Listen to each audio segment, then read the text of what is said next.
আসসালামু আলাইকুম। সকল লিসেনারকে জানাচ্ছি পবিত্র ঈদ উল আজহার শুভেচ্ছা। ঈদ মোবারক। আশা করি সবাই ভালো আছেন, সুস্থ আছেন। প্রিয় লিসেনার্স, ঈদ স্পেশাল এপিসোডের এবারের আয়োজনে আমি নিয়ে এসেছি আপনাদের সামনে গ্রাম কেন্দ্রিক একটি ঘটনা। তো কথা না বাড়িয়ে মূল ঘটনায় চলে যাচ্ছি। ঘটনাটি আমাদেরকে যিনি পাঠিয়েছেন ওনার নাম মিশু সাহা। আর মিশু সাহা ভাইয়ের বাড়ি চট্টগ্রামের রাঙ্গুনিয়ার মজুমদার খিলে। যে ঘটনাটি পাঠিয়েছেন এই ঘটনাটি 2005 সালের দিকে, তখন ওর বয়স 10 বছরের মতো। ওই সময়ে এই মিশু সাহা ভাই আর ওনার মামার বাড়িতে ঘুরতে যেতেন। মাসে কমপক্ষে 2 বার হলেও যেতেই হতো। মামার বাড়ি কাছাকাছি ছিল, ওনাদের গ্রাম থেকে মাত্র 3 কিলোমিটারের কাছাকাছি রাস্তা আর কি। মামার বাড়িতে মানুষজন ছিল মাত্র 3 জন। ওনার ঠাকুরদা মানে নানা, ঠাকুরদি মানে নানি, আর ওনার বুড়িমা। এই বুড়িমাটা হচ্ছে ওনার মায়ের দাদি। ওনাকে সবাই ভালোবেসে বুড়িমা বলে ডাকতেন। ঘটনাটা মূলত এই মায়ের দাদিকে নিয়ে, অর্থাৎ এই বুড়িমাকে নিয়েই। ঘটনার সুবিধার্থে আমরা তাকে বুড়িমা বলেই সম্বোধন করব। একদিন রাতে হঠাৎ ফোন আসলো, বুড়িমা অনেক অসুস্থ। ওনার বয়স তখন 100-র উপরে। এরপর মিশু সাহা ভাই ওনার মা পরের দিন সকালবেলায় মামার বাড়িতে চলে যান ওনাকে দেখতে।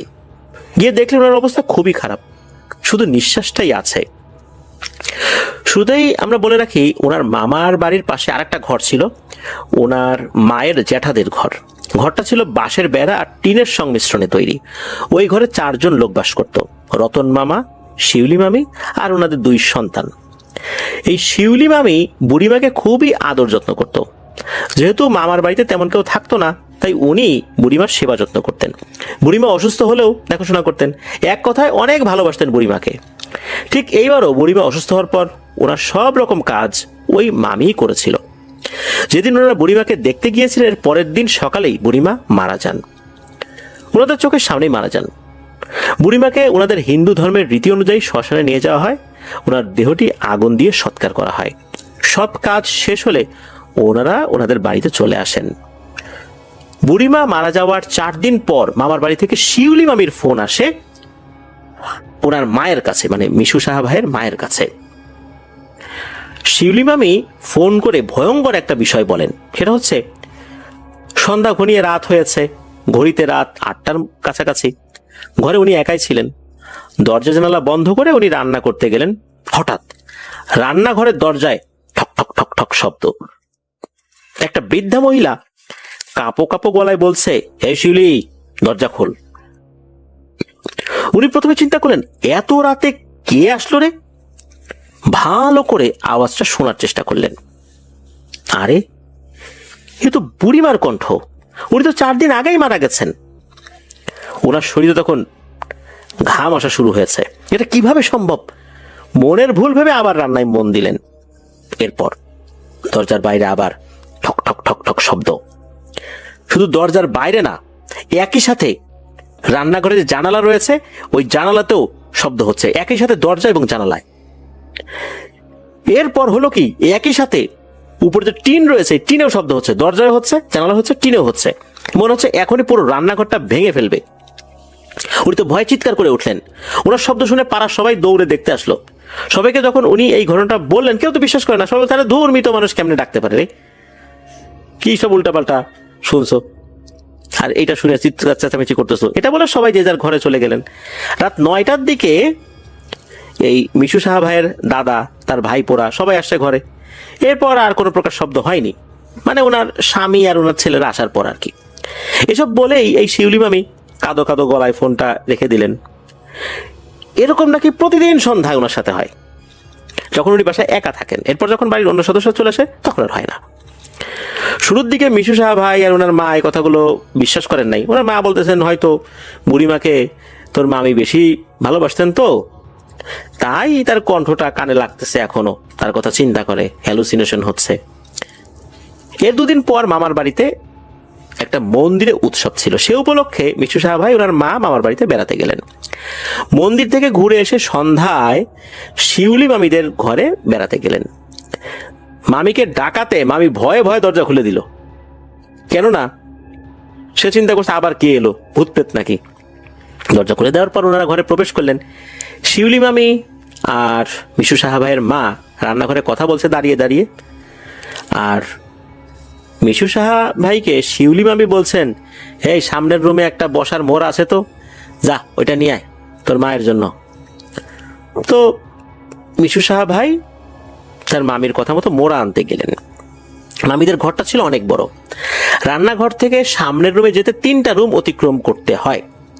উনি যখন বসার জন্য মোড়া আনতে সামনের রুমে গিয়েছেন, তখন হঠাৎ শোনেন জানালায় ঠক ঠক ঠক ঠক শব্দ হচ্ছে। শব্দটা জানালা থেকে দরজা, একসময় পুরো ঘরের দেয়ালে ছড়িয়ে পড়েছে। উনি তো চিৎকার দিয়ে কান্না করতে করতে রান্নাঘরেই দৌড়ে পালান। রান্নাঘরে গিয়ে দেখেন সেখানেও একই অবস্থা। কেউ একজন খুব শক্তি প্রয়োগ করে দরজা, জানালা, ঘরের চালের টিনে ধাক্কা দিচ্ছে আর শিউলি শিউলি বলে ডাকছে। মিশু সাহা ভাই, ওনার মা এসব দেখে তো মারাত্মক ভয় পেয়ে যান। শিউলি মামির কথা যে সত্যি এটা বোঝার আর ওনাদের বাকি রইল না। এরকম 10 মিনিটের মতো শব্দ হওয়ার পর হঠাৎ করে চারদিক একদম ঠান্ডা হয়ে গেল, শুনশান নীরবতা, পরিবেশটা আগের মতো হয়ে গেল। কিন্তু রাত 1টা থেকে শুরু হলো আবার সমস্যা। দরজা জানালায় জোরে জোরে ধাক্কা। ওই দিন রাতে কেউ ভয়ে ঘুমাতেই পারেন নাই। পরের দিন সকালবেলা একজন পণ্ডিতকে ডেকে নিয়ে আসা হয়, ওনাকে সবকিছু খুলে বলা হয়। পণ্ডিতের ভাষ্য মতে হিন্দু ধর্মের শাস্ত্রে এরকম কিছু বিষয় রয়েছে যে কেউ মারা গেলে তার আত্মা ঘুরে বেড়ায়, আর শ্রাদ্ধ অনুষ্ঠান করতে হয়, তারপর কিছু জিনিস খাবার রাখতে হয়, তখন নাকি একটা আত্মা এসে সেই খাবারগুলো খেয়ে চলে যায়, এরপর কোনো সমস্যা হয় না। 15 দিনের মাথায় এটা করতে হয় আর কি, এমনটাই বলে গেলেন তার ধর্মের রীতি অনুযায়ী, যে তারা এটাই বিশ্বাস করেন। যেরকম প্রতিদিনই শিউলি মামিকে ডাকতেন আর দরজা জানালায় ধাক্কা দিতেন, এরকম আর কয়দিন চলতে পারে? এরকম করতে করতে প্রায় 15 দিন পার হয়ে যায়। 15 দিন পর দিনের বেলা বুড়িমার শ্রাদ্ধের সব অনুষ্ঠান শেষ হলো। রাতের বেলা বুড়িমার শ্মশানে নিয়ে যাওয়ার জন্য ওনার পছন্দের সব খাবার রান্না করা হলো। এছাড়া বাজার থেকে হরেক রকমের মিষ্টিও আনা হলো। রাত 10টার দিকে সবাই মিলে বুড়িমার উদ্দেশ্যে রান্না করা খাবারগুলো নিয়ে বুড়িমার শ্মশানের দিকে যাত্রা শুরু করলেন। কয়েকজনের হাতে বাঁশের বানানো মশাল ছিল। মশালের আলোতে হেঁটে হেঁটে ওনারা সবাই শ্মশানের কাছে গিয়ে পৌঁছলেন। যথারীতি সব খাবারগুলো শ্মশানের পাশে একটি স্থানে সাজিয়ে রাখা হলো। 2টি মশাল খাবারের পাশে জ্বালিয়ে রাখা হলো। সবাই যার যার মতো হাত মুখ ধুয়ে এবার বাসায় চলে যাচ্ছে।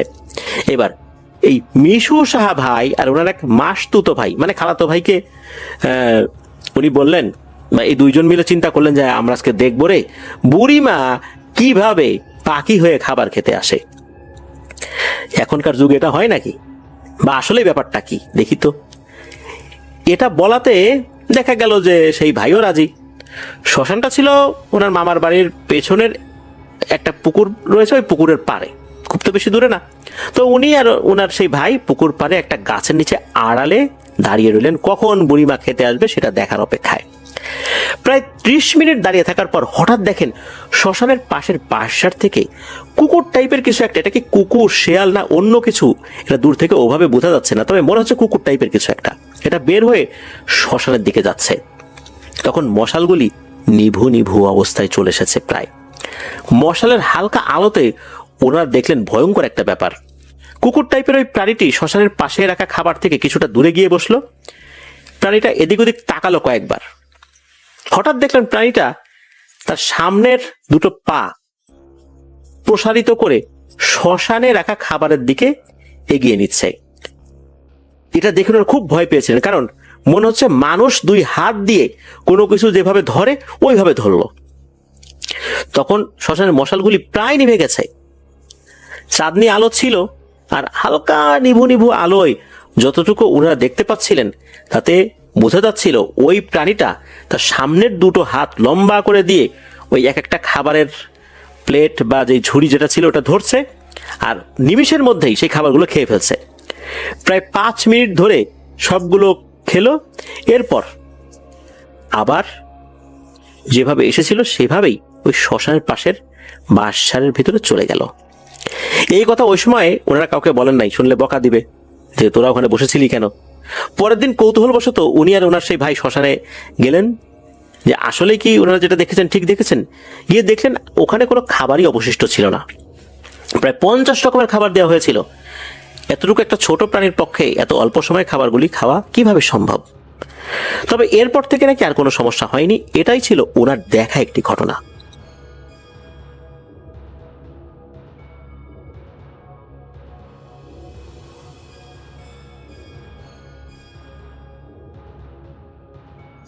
আসসালামু আলাইকুম রাসেল ভাই এবং প্রিয় লিসেনার্সরা, আশা করি আপনারা সবাই অনেক ভালো আছেন। আমার নাম আব্দুল হামিদ তমাল, আমি ডানমুড়ি থেকে বলছি।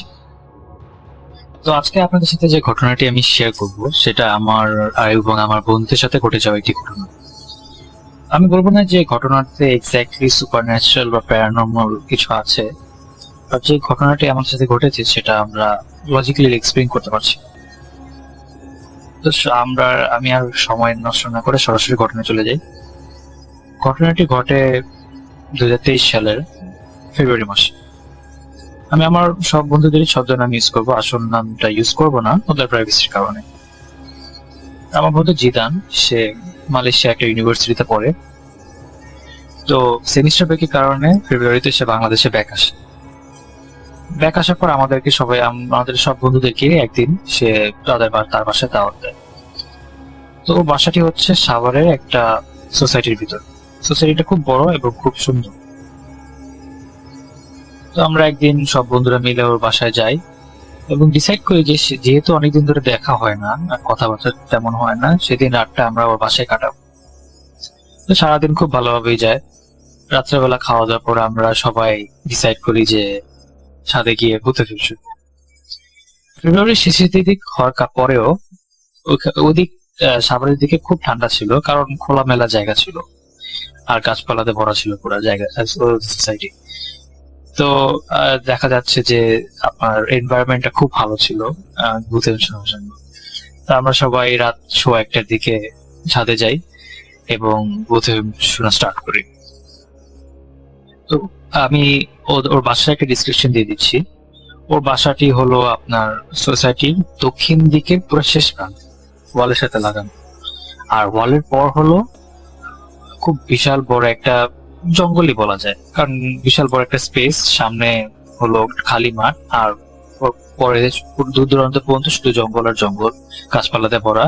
আর ওর অনেক পর দেখা যায় 1 কিলোমিটার এরকম পর দেখা যাচ্ছে যে আরো কয়েকটা বাসা বাড়ি আছে ওগুলো আলো বাতি চলছে, ওগুলা দেখা যাচ্ছে। তো ওই জায়গাটা স্পেসটা পুরাই মিলিটারি আন্ডারে।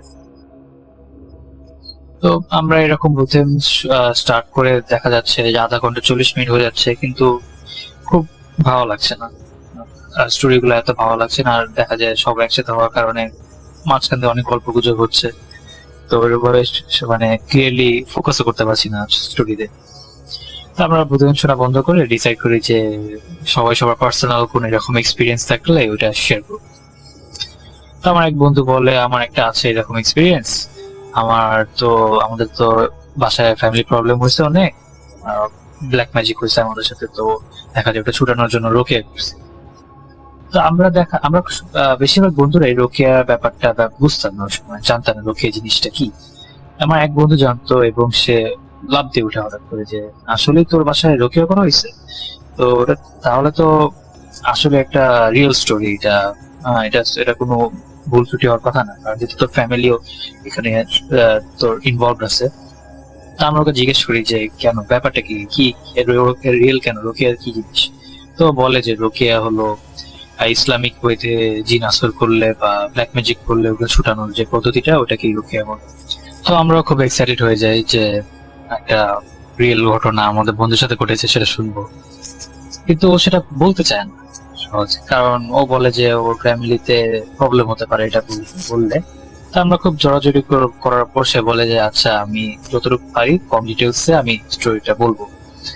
তো বলা শুরু করে যে এরকম রোকেয়া করা হয়েছে ওর। তখন ওকে দেখানো হয়েছে যে বাসার কোথায় এরকম তাবিজ কাগজ লুকানো ছিল, বিভিন্ন ব্ল্যাক ম্যাজিক করতে যে আইটেম গুলো ইউজ করা হয় ওগুলো কোথায় লুকানো ছিল সেগুলো দেখায়। তারপর কোন জিন তাদের বাসায় ওদেরকে জ্বালাতনা করছিল সেটাও দেখায়। তো এগুলো বলার মাঝখানে হঠাৎ করে আপনার যে জঙ্গল ছিল ওই সোসাইটির বাইরে, যে মিলিটারি আন্ডারে যে জঙ্গলগুলো ছিল, খুব দূর সেখান থেকে খুব দূর থেকে আপনার শেলে ডাক, এবং একটা শেল না, দেখা যায় 15-20টা শেল একসাথে ডাকছে, এরকম একটা আওয়াজ শুনতে পাই খুব দূর থেকে। তো আপনার কয়েক সেকেন্ডের ভিতরেই আমরা বুঝতে পারছি যে শেলের ডাকটা আরো জোরে, মানে ডাকটা আরো জোরে হচ্ছে, সাউন্ডটা বাড়তেছে আর এবং আরো কাছে আসতেছে আমরা দেখি। তো আমরা একটু ভয় পাই। ও ও কিন্তু স্টোরি বলতে আছে, কিন্তু একটা সময় এমন হয় আর কয়েক সেকেন্ড পর, ঘটনাটা খুব কম সময় হয়, আর কয়েক সেকেন্ড পর দেখা যাচ্ছে যে আপনার শিয়ালের ডাকটা একদম অনেক এবার অনেক জোরে হয়ে গিয়েছে, আর মনে হচ্ছে যে একদম বাসার নিচ থেকে, মানে জাস্ট ওয়ালের বাইরেই বাসার নিচ থেকে আওয়াজটা আসতেছে।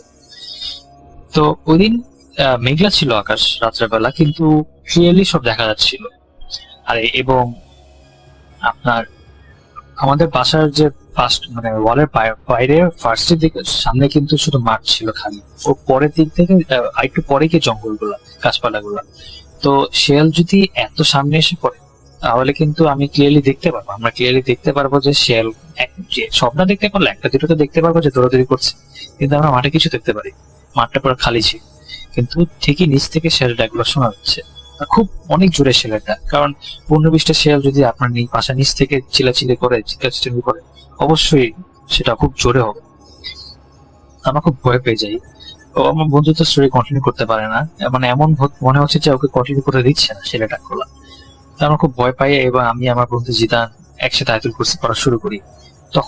তখনও চিল্লাচিল্লি চলছে শেয়ালে, কিন্তু যেই আয়াতুল কুরসি আমরা পড়া শেষ হয়, সাথে সাথে শেয়ালের ডাকগুলো বন্ধ হয়ে যায়, পুরো পিন ড্রপ সাইলেন্স হয়ে যায়। এমন মনে হয় যে কিছুই হয়নি এতক্ষণ, কোনো শেয়ালে নিয়ে আশা করছে, কিছু হয়নি, এমন সাইলেন্ট হয়ে যায় পুরো এনভায়রনমেন্টটা। তো আমরা খুব ভয় পাই অবশ্যই, কারণ ও এমনি বলছিল যে বললে সমস্যা হতে পারে, তারপর বলার মাঝখানে এরকম কিছু একটা হয়ে গেছে। তো আমরা তখন আর সাথে থাকি না, এসে পড়ি। তা রাসেল ভাই, আমি সেটাই এক্সপ্লেন করতে পারছি না যে এমন একটা জিনিস কেন হলো। যদি শেয়ালের, আমি বুঝতে পেরেছি যে আপনার কলা মাঠ থাকার কারণে ভয়েস ইকো করে, ভয়েসটা আরো কোনো ভয়েস বা চিৎকার চেঁচামেচি হলে আরো জোরে আসে, দূর থেকে মনে হয় যে আরো কাছে জিনিসটা, কিন্তু আওয়াজটা অনেক দূরের থেকে আসতেছে, বাট মনে হচ্ছে যে অনেক কাছে।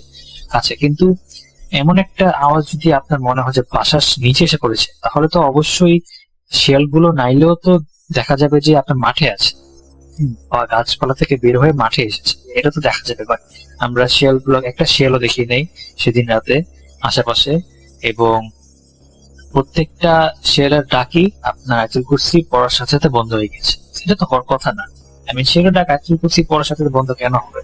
ওরা তো ওদের মতো ডাকতেই হয়, হতে পারে কোনো কারণে চিল্লাচিল্লি করছে যারা, তাদের, কিন্তু আয়াতুল কুরসি পড়ার সাথে সেটা বন্ধ হয়ে গেছে, আর কোনো একটা ফোটা ডাক আমরা আওয়াজ পাইনি ওর পরে। তো ঘটনাটা আমি এক্সপ্লেন করতে পারিনি, আর আমার বন্ধুদের সাথেও কয়েকবার ডিসকাস করেছি এই ঘটনাটা নিয়ে, কিন্তু আমরা কেউ কোনো লজিক্যাল একটা এক্সপ্লেনেশন যে বের করতে পারবো সেটা পাইনি। এরপর আমাদের সাথে আর কোনো ঘটনা ঘটেনি ওই দিন সেদিন রাতের পর, আর আলহামদুলিল্লাহ এখন সবাই ভালো আছে। এটাই আমার ঘটনা ছিল।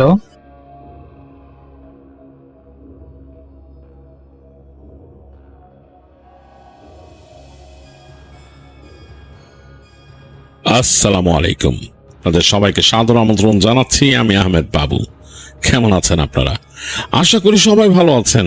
আমি আল্লাহর মতো ভালো আছি আলহামদুলিল্লাহ। যে ঘটনাটি আমাদের কাছে শেয়ার করেছে তানভীর রহমান চট্টগ্রাম থেকে।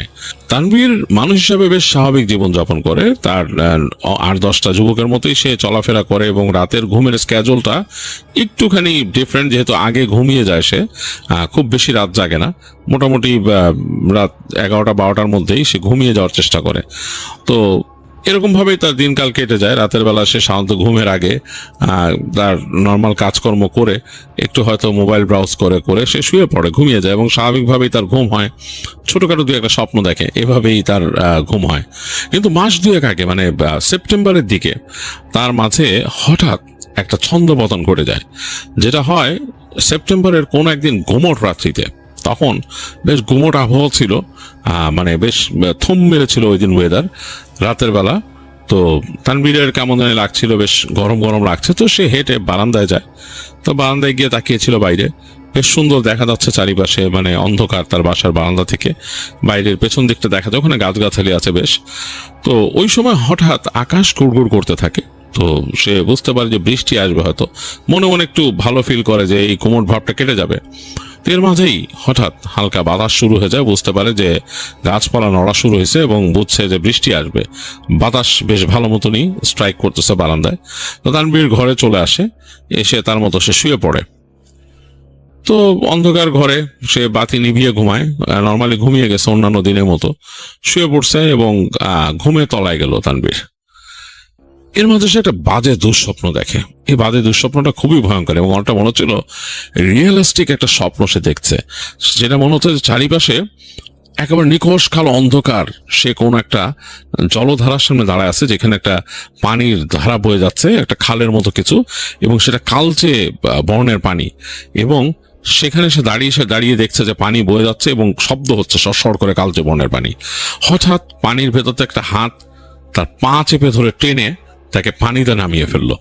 তো পানিতে নেমে একেবারে ডোবার উপক্রম এবং তার মধ্যে সে হাবুডুবু খাচ্ছে। স্বপ্নে এরকম ফিল করছে তানভীর।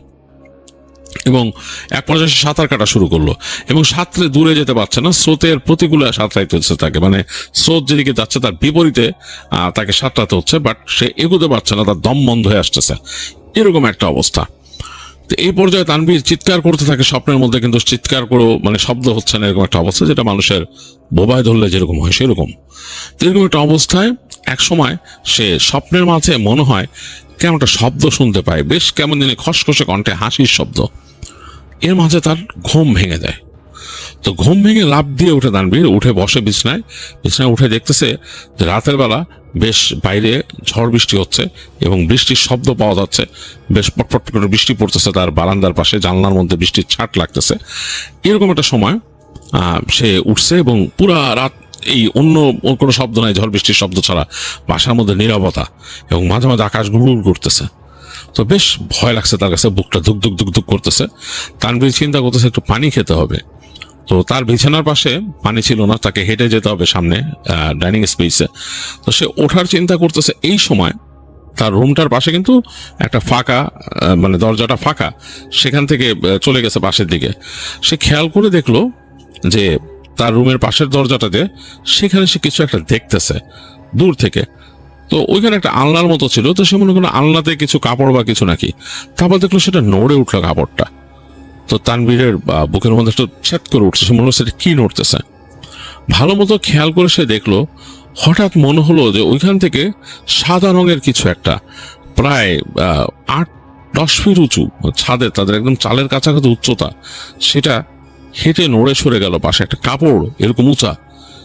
তারপর সে দেখলো দপ দপ করে ফ্লোরে শব্দ হচ্ছে। তার ফ্লোরে যদি কেউ গোড়ালি দিয়ে হাঁটে, গোড়ালি আগে হিট করে হাঁটে যেরকম সেরকম, এবং ওই কাপড়ের উচ্চতা জিনিসটা মনে হচ্ছে একটু নিচু হয়ে যাচ্ছে, একটু উপর উঠতেছে। মানে খুব লম্বা একটা মানুষ যদি হাঁটু ভাঁজ করে করে এরকম করে হাঁটে আর গোড়ালি দিয়ে ফ্লোরে ট্যাপ করে আসে, সেরকম শব্দ হচ্ছে। পাশের রুম থেকে সেটা হাঁটতে হাঁটতে তার রুমে চলে আসতো, তার পায়ের কাছে, এবং সেখান থেকে হাঁটতে হাঁটতে তার পাশে চলে আসতেছে। সে স্পষ্ট ফিল করতেছে সেই জিনিসটা জোরে জোরে নিঃশ্বাস নিচ্ছে। তানভীরের মানে মানে ভয়ে মানে মনে হচ্ছে সে তখনই তার হুঁশ হারায় ফেলবে। সে মনে মনে দোয়া পড়া শুরু করলো এবং দোয়া পড়ার চেষ্টা করতেছে, মানে মানে মুখ দিয়ে পড়ার চেষ্টা করতেছে, মুখ দিয়ে শব্দ বেরোচ্ছে না, মনে মনে পড়তেছে, মুখ দিয়ে সে শব্দ করতে পারতেছে না। সে যখন নাকি দোয়া পড়ার চেষ্টা করছে তখন মনে হচ্ছে ওই যে ওইটা দুপ দুপ করে লাফাতে লাফাতে একটু পেছনেও চলে গেল, মানে কয়েক পা পিছিয়ে গেল। তানভীর আরো চেষ্টা করতেছে, এটা আবার কাছায় আসতেছে, এরকম একটা অবস্থা। আর তানভীরের মনে হচ্ছে যে তার মুখটা, গলাটাকে চেপে রাখছে, সাউন্ড করতে পারতেছে না। সে কিন্তু সম্পূর্ণ জাগ্রত অবস্থায় বসে আছে বিছানার মধ্যে, এর মধ্যে এরকম হচ্ছে এবং সে দেখতে পাচ্ছে এটা ধুপ ধুপ করে করতেছে। তো তানভীর ভয়ে দোয়া পড়ার চেষ্টা তো করতেছে, এরপর মানে তার বাবা বা মাকে চিৎকার করে ডাকারও চেষ্টা করছে, কিন্তু কোনো শব্দ তার গলা দিয়ে বেরোচ্ছে না। কিছুক্ষণের মধ্যে সে দেখলো ওই জিনিসটা দুপ দুপ করে হেঁটে তার বিছানার পাশে চলে আসলো এবং লাফ দিয়ে তার গায়ের উপর পড়লো। তার কাছে মনে হলো যে তার শরীরটাকে চেপে ধরলো একটা ঠান্ডা কিছু, এবং তানভীরের চোখ মুখ ঠান্ডা হয়ে আসলো, তার আর কিছু মনে নাই, সে হুঁশ হারায় ফেলছে। পরদিন তানভীরের যখন হুঁশ ফিরে সে দেখে যে তার মাথার মধ্যে পানি ঢালা হচ্ছে। তার মা পানি ঢালতেছে, একটা বালতি ওয়েল ক্লথের উপরে একটা বালিশ রেখে তার মাথা দিয়ে পানি ঢালতেছে, এবং সে বুঝতে পারলো তার সারা শরীরে প্রচন্ড জ্বর, ঠান্ডা লাগতেছে তার। সে তার মাকে বলছে শীত লাগতেছে। তো তার মা বললো একজনকে যে তার গায়ে একটা কাপড় দিয়ে দিতে, চাদর। তো দিল সে। তার মা বলতেছে কি হয়েছে তোর, এরকম ঘুমাইতেছিলি কেন সকালবেলা? তো তানভীর তার মাকে বলল সে কি দেখছে রাতে। তো তার মা শুনলো, শুনে তার দিকে কিছুক্ষণ তাকায় থাকলো। তো তিনি আবার মাথা ঘুরায় বললেন ওইদিকে তার এক খালা ছিল তাকে, তাহলে ঠিকই দেখছি কিছু। তো তানভীর বুঝতে পারলো না তার মা কি দেখছে। তো যাই হোক, তাকে মাথায় পানি ঢাললো এবং তারপরে তার খালাকে বসায় রাখলো রুমে, রেখে তার মা চলে গেল। বললো খালাকে বললো সাথে থাকতে। তো খালা তাকে আবার জিজ্ঞেস করতেছে তুমি কি বেশি ভয় পাইছো, ডরাইছো বেশি? তো তানভীর জাস্ট মাথা নাড়তেছে, এরকম একটা অবস্থা। তো অনেকক্ষণ পর মানে ওই দিন যতক্ষণ পানি ঢালতেছিল তখন হয়তো দুপুরের পরে, বিকালের দিকে তানভীরদের বাসায় তানভীরের বাবার সাথে একজন মৌলানা সাহেব আসলেন এবং তিনি এসে ঘরে ঢুকলেন। তো ঢুকে তিনি এদিক ওদিক তাকাচ্ছেন, দোয়া পড়তে পড়তে ঢুকছেন তিনি।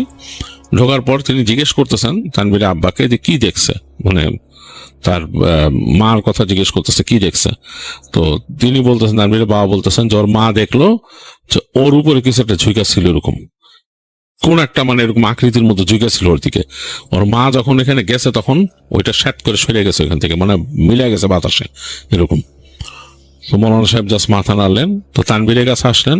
তানভীর বুঝলো যে তার উপরে যে কিছু আসছিল বা তাকে কালকে কেউ ধরছিল, এটা আসলেই ধরছিল, এটা সে বুঝলো যে তার মা এরকম দেখছে। তো মৌলানা সাহেব এসে বসলো তার পাশে, সে তার গায়ের জ্বরটা দেখলো।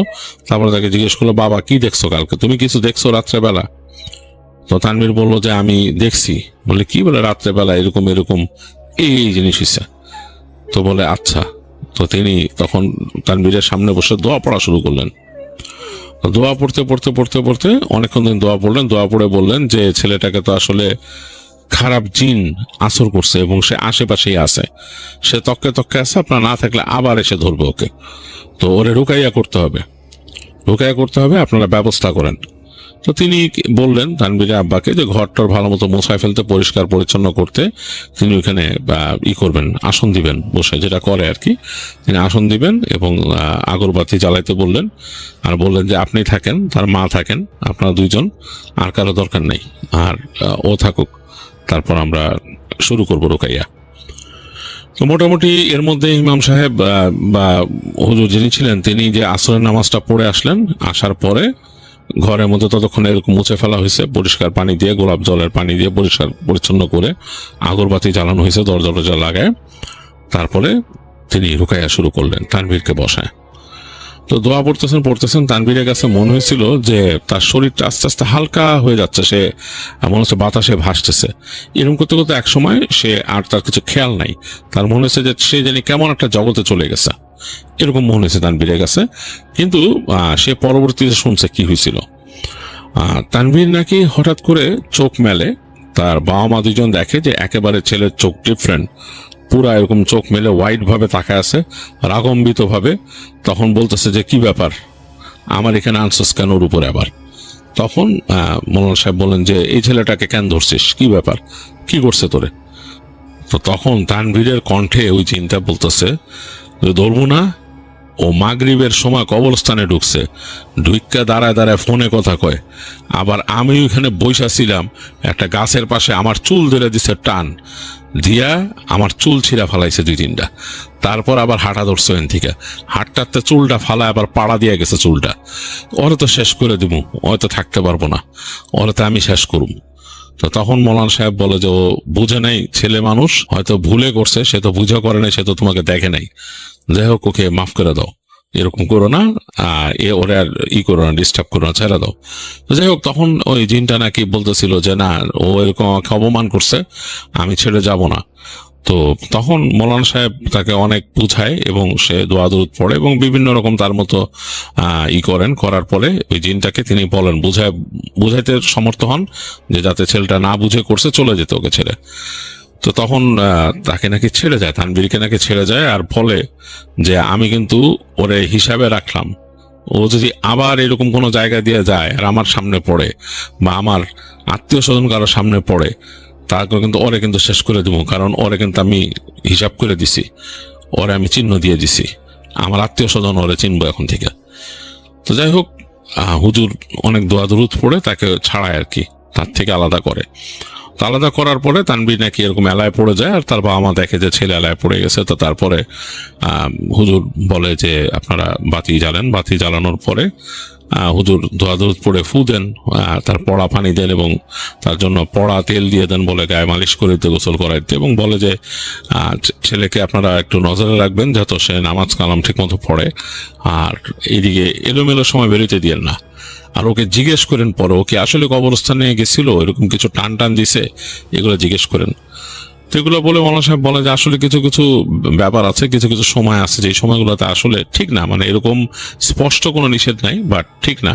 যেমন ঠিক মাগরিবের ওয়াক্তটা, এই সময়টা, বা রাতের বেলা, মানে এরকম মানে অড সময় কবরস্থানে গিয়ে এরকম জিয়ারতটা ঠিক না। একা একা যাওয়া তো একদমই ঠিক না। আর ও তো একা একা আসতেছিল, ওকে জিজ্ঞেস করেন, নিশ্চয়ই মনে হয় এলোমেলো কিছু হয়তো করছে ওখানে গিয়ে, নাপাক অবস্থায় ওরকম যাওয়া ঠিক না। এগুলো বলেন হুজুর, বলে যে ঠিক মাগরিবের ওয়াক্তটায় আজান দিতেছে, ওই সময় তো বলাই আছে যে শয়তান ছোটাছুটি করে, হ্যাঁ, জিনদের মধ্যেও যারা এরকম শয়তান আছে ছোটাছুটি করে ওই সময়টা, আর ওরকম কবরস্থানে আশেপাশে থাকা ঠিক না। তো এগুলো বলে হুজুর তাকে বলেন যে এইভাবে চিকিৎসা করেন ছেলের, দোয়া দরুদ পড়ে ফু দিয়েন, এবং ওকেও বলেন যে ধর্মকর্ম পালন করতে। এগুলো বলে হুজুর চলে যান। তো যাই হোক, তানভীর তারপর যখন নাকি তার হুঁশ ফিরে, তার মা আমার জিজ্ঞেস করে যে তুই কি এরকম কবরস্থানের মধ্যে দিয়ে হাঁটছিলি? তো তখন তানভীর মনে করে বলে যে হ্যাঁ, এর মধ্যে একদিন আসছিলাম, আমি সন্ধ্যার পরে আসার সময় ওখানে রাস্তায় শর্টকাট পেয়েছি, কবরস্থানের মধ্যে ওদিক দিয়ে হেঁটে আসছিলাম। বলে ফোনে কথা বলতেছিলি? বলে যে হ্যাঁ, আমি ফোনে কথা বলতেছিলাম। তারপর কি তুই কারো চুল ধরে টান দিছস? তো অনেকক্ষণ চিন্তা করতে থাকে, বলে যে না, এরকম তো কিছু করি নাই।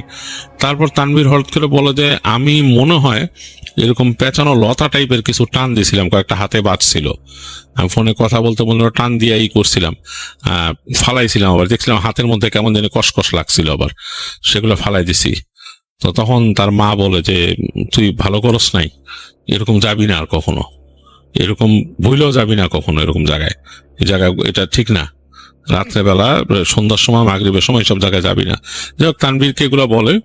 তো তানভীর নাকি এরপর আর একটা স্বপ্ন দেখে নাই, তবে সে ভয় পেত, তার হঠাৎ করে মনে হতো একলা ঘুমাইতে, তার বাবা এসে ওই রুমের মধ্যে শুইতো কয়েকদিন, কারণ ওই যে ভয় পেত, রাতের বেলা মনে হতো যে ওরকম যে দেখছিল যে এরকম এসে তার রুম দিয়ে এরকম সাদা কাপড় উঁচা এসে দুপ দুপ করে হাঁটতেছে শব্দ করে, তাকে চেপে ধরে, ওইটা তার মনে পড়তো, প্রায় মনে পড়লে সে ভয় পেত এবং সে একা থাকতে পারতো না।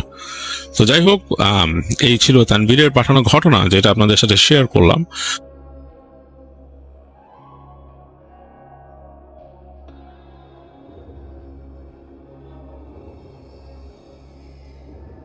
হ্যালো লিসেনার্স, আসসালামু আলাইকুম। আশা করি সবাই ভালো আছেন, ভালোর দলায় আছেন।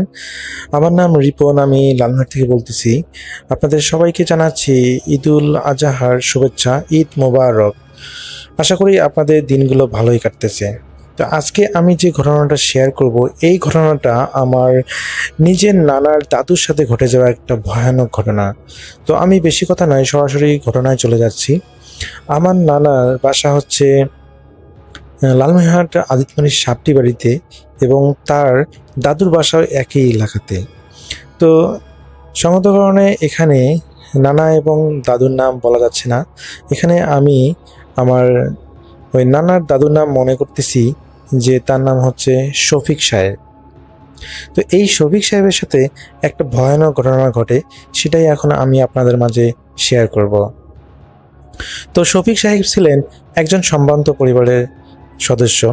তিনি তার বাবার হলো দুইটি মাত্র ছেলে, তিনি সবার বড় এবং তার একটা ছোট ভাই ছিল।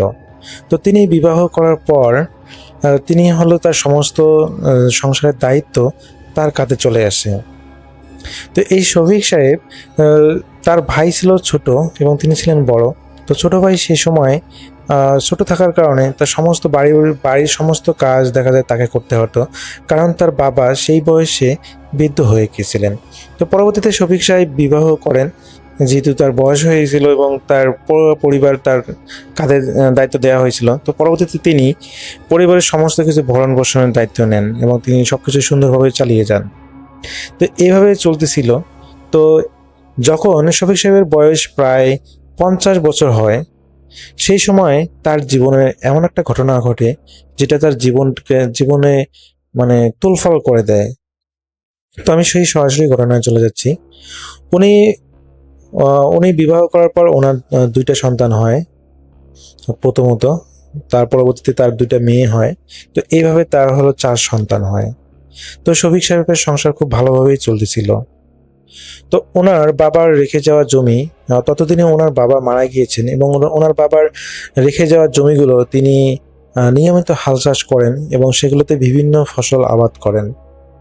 এই ফসলের উপর নির্ভর করে তার সংসার চলতেছিল, বলা যায় অনেক ভালোভাবেই, পুরো রাজকীয়ভাবেই চলেছিল। কারণ তার অনেকগুলো ক্ষেতি জমি ছিল এবং তিনি নিয়মিতই লোক নিয়ে বা নিজে সেই জমিগুলোতে ক্ষেতি কাজ করেন এবং বাসায় স্টে করেন। তো তার হলো যেহেতু অনেকগুলো ক্ষেতিকাজ জমি ছিল, তিনি প্রায় সেই জমিগুলোতে হাল চাষ করতেন। তার 2 জোড়া গরুর হাল ছিল, 2 জোড়া বলতে 4টি গরু ছিল, যেগুলো অনেক ভালো মানের গরু, যেগুলো দিয়ে তিনি প্রায় সবসময়ই তার জমিগুলোতে হাল চাষ করতেন।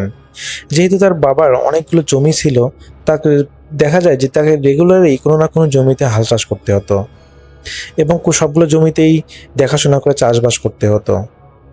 তো এরকম করে চলতেছিল তার জীবন। তো একদিন তিনি হলো তার জমিতে হাল চাষ করতেছিলেন এবং তিনি অনুভব করেন যে তিনি আজকে অনেক ক্লান্ত, কারণ প্রচণ্ড পরিমাণ রোদ উঠেছিল। তো প্রচণ্ড পরিমাণে রোদ ওঠার কারণে তিনি ওই জমির পার্শ্ববর্তীতে একটা বট গাছ আছে, যেটা অনেক পুরনো একটা বট গাছ, যেটা এলাকার মানুষেরা বলে এই বট গাছটার বয়স নাকি 100 বছরের উপরে। তো তিনি যখন অনেক ক্লান্ত হন, তো সেই শফিক সাহেব সেই বট গাছের নিচে যে ছায়ার মধ্যে বসেন এবং তিনি অনেকক্ষণ সেখানে বসে থাকেন। তো বসে থাকার পর তার কাছে এতটাই ভালো লাগে যে ওই গাছটার ছায়া এতটাই ভালো যে যেটা বলার বাইরে। তো উনি শুধু ওখানে একাই তিনি ছায়া খান না, তো দেখা যায় যে তার জমির আশেপাশে যত যারা কৃষক আছে, যাদের জমি আছে, তারাও হলো এখানে এসে বিশ্রাম করেন। তো রাসেল ভাই, এই শফিক সাহেব বিশ্রাম শেষ করে তিনি তার জমিতে ফিরে যান এবং তিনি আবার পুনরায় তার গরু দিয়ে হাল চাষ শুরু করেন। তো তিনি হাল চাষ করতে করতে একটা জিনিস লক্ষ্য করেন বা তার চোখে পড়ে যে ওই বটগাছের মধ্যে কেউ একজন শুয়ে আছে। তার কাছে মনে হচ্ছে যে কোনো একটা নারী অবয়বের মতো কোনো একটা কিছু শুয়ে আছে। তো তিনি বেশ অবাক হয়ে যান, কারণ এই গাছটা এতটাই মোটা এবং এই গাছটা এতটাই পুরনো যে এটার শরীর অনেক পিচ্ছিল, আর এটার উপরে আসলে কেউ শুয়ে থাকার কথা না, কারণ এই বটগাছে কেউ ওঠে না, শুধুমাত্র এই বটগাছের নিচেই মানুষ বিশ্রাম নেওয়ার জন্যই আসে। তো এটাতে তিনি বেশ অবাক হয়ে যান। তিনি স্পষ্ট দেখতে পাচ্ছেন যে সেই গাছের মধ্যে কেউ শুয়ে আছে। যেহেতু বটগাছটা অনেক পুরনো, তার ডালগুলো এমন বিছানার মতো করে এলোমেলো করা, যেটাতে মানুষ আর কি অনায়াসে শুয়ে থাকতে পারে। কিন্তু যেহেতু গাছটা অনেক উঁচা এবং সেই গাছটায় আসলে কেউ ওঠে না। তো যাই হোক, তিনি প্রথমে ভাবলেন যে হয়তো তিনি একটা ভুল দেখতেছেন। তো আসলে ভাই, তিনি যখন সেদিনের মতো কাজ শেষ করে তার গরুর হাল নিয়ে তিনি সেই গাছটার নিচ দিয়ে যাবেন, সেই সময় তিনি বেশ অবাক হয়ে যান।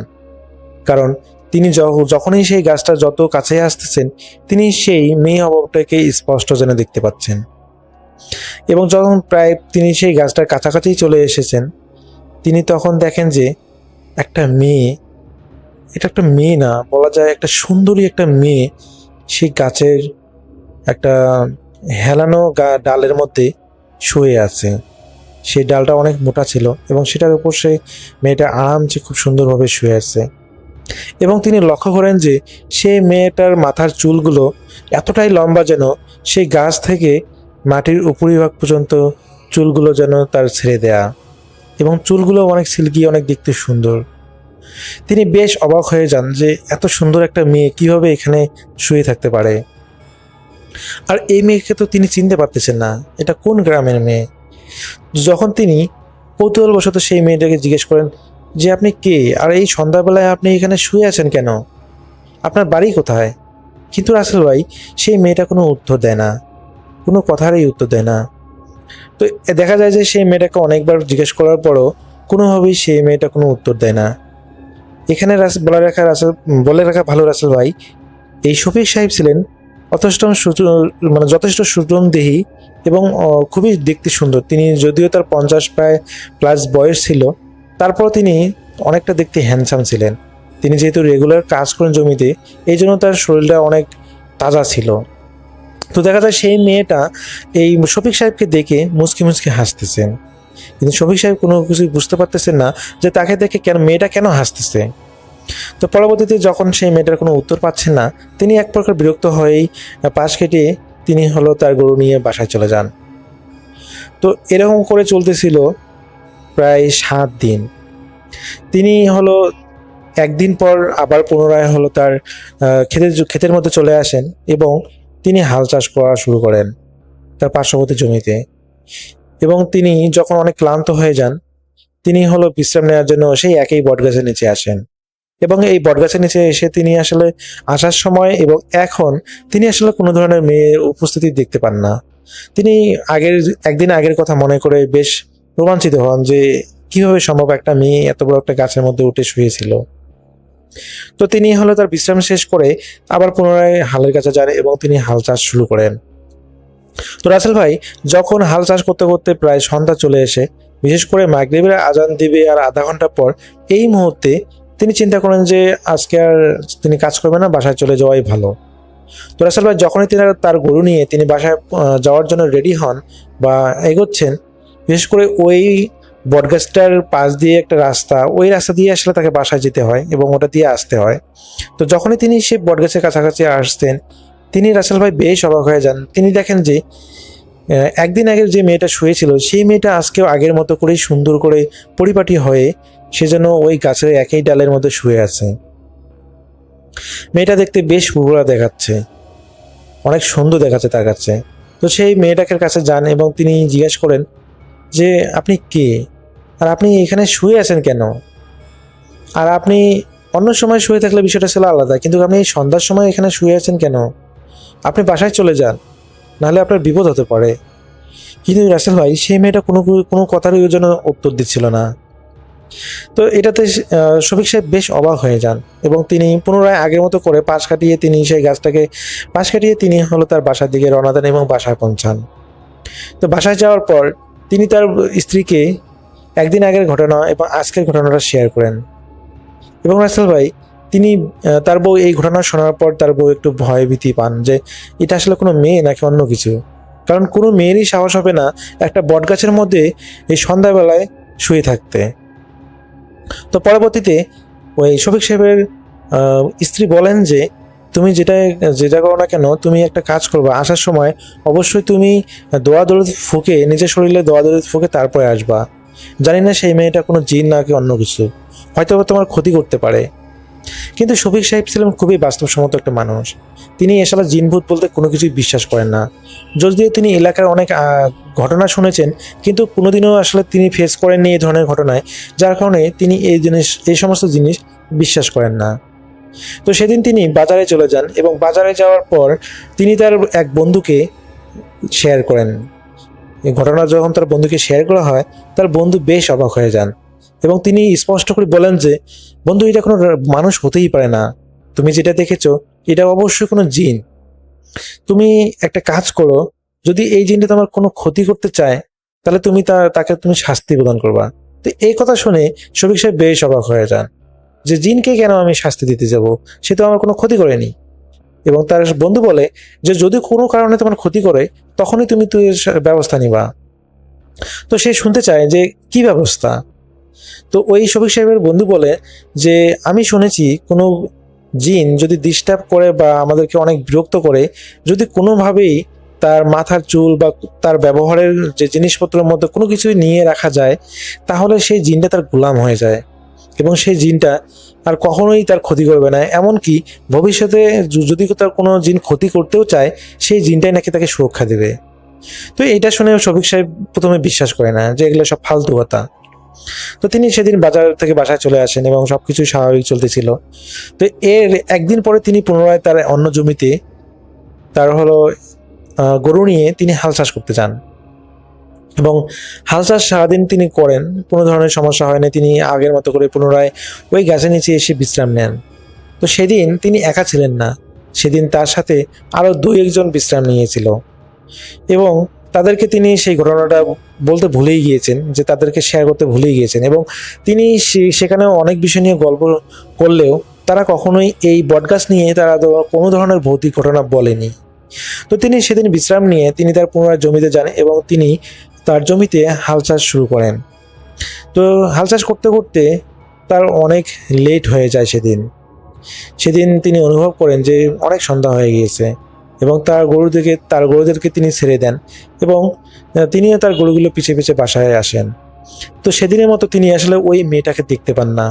তো রাসেল ভাই এই প্রথম এবং দ্বিতীয় দিন দেখার পর তিনি আর 1 সপ্তাহ ধরে ওই মেয়েটাকে দেখেননি।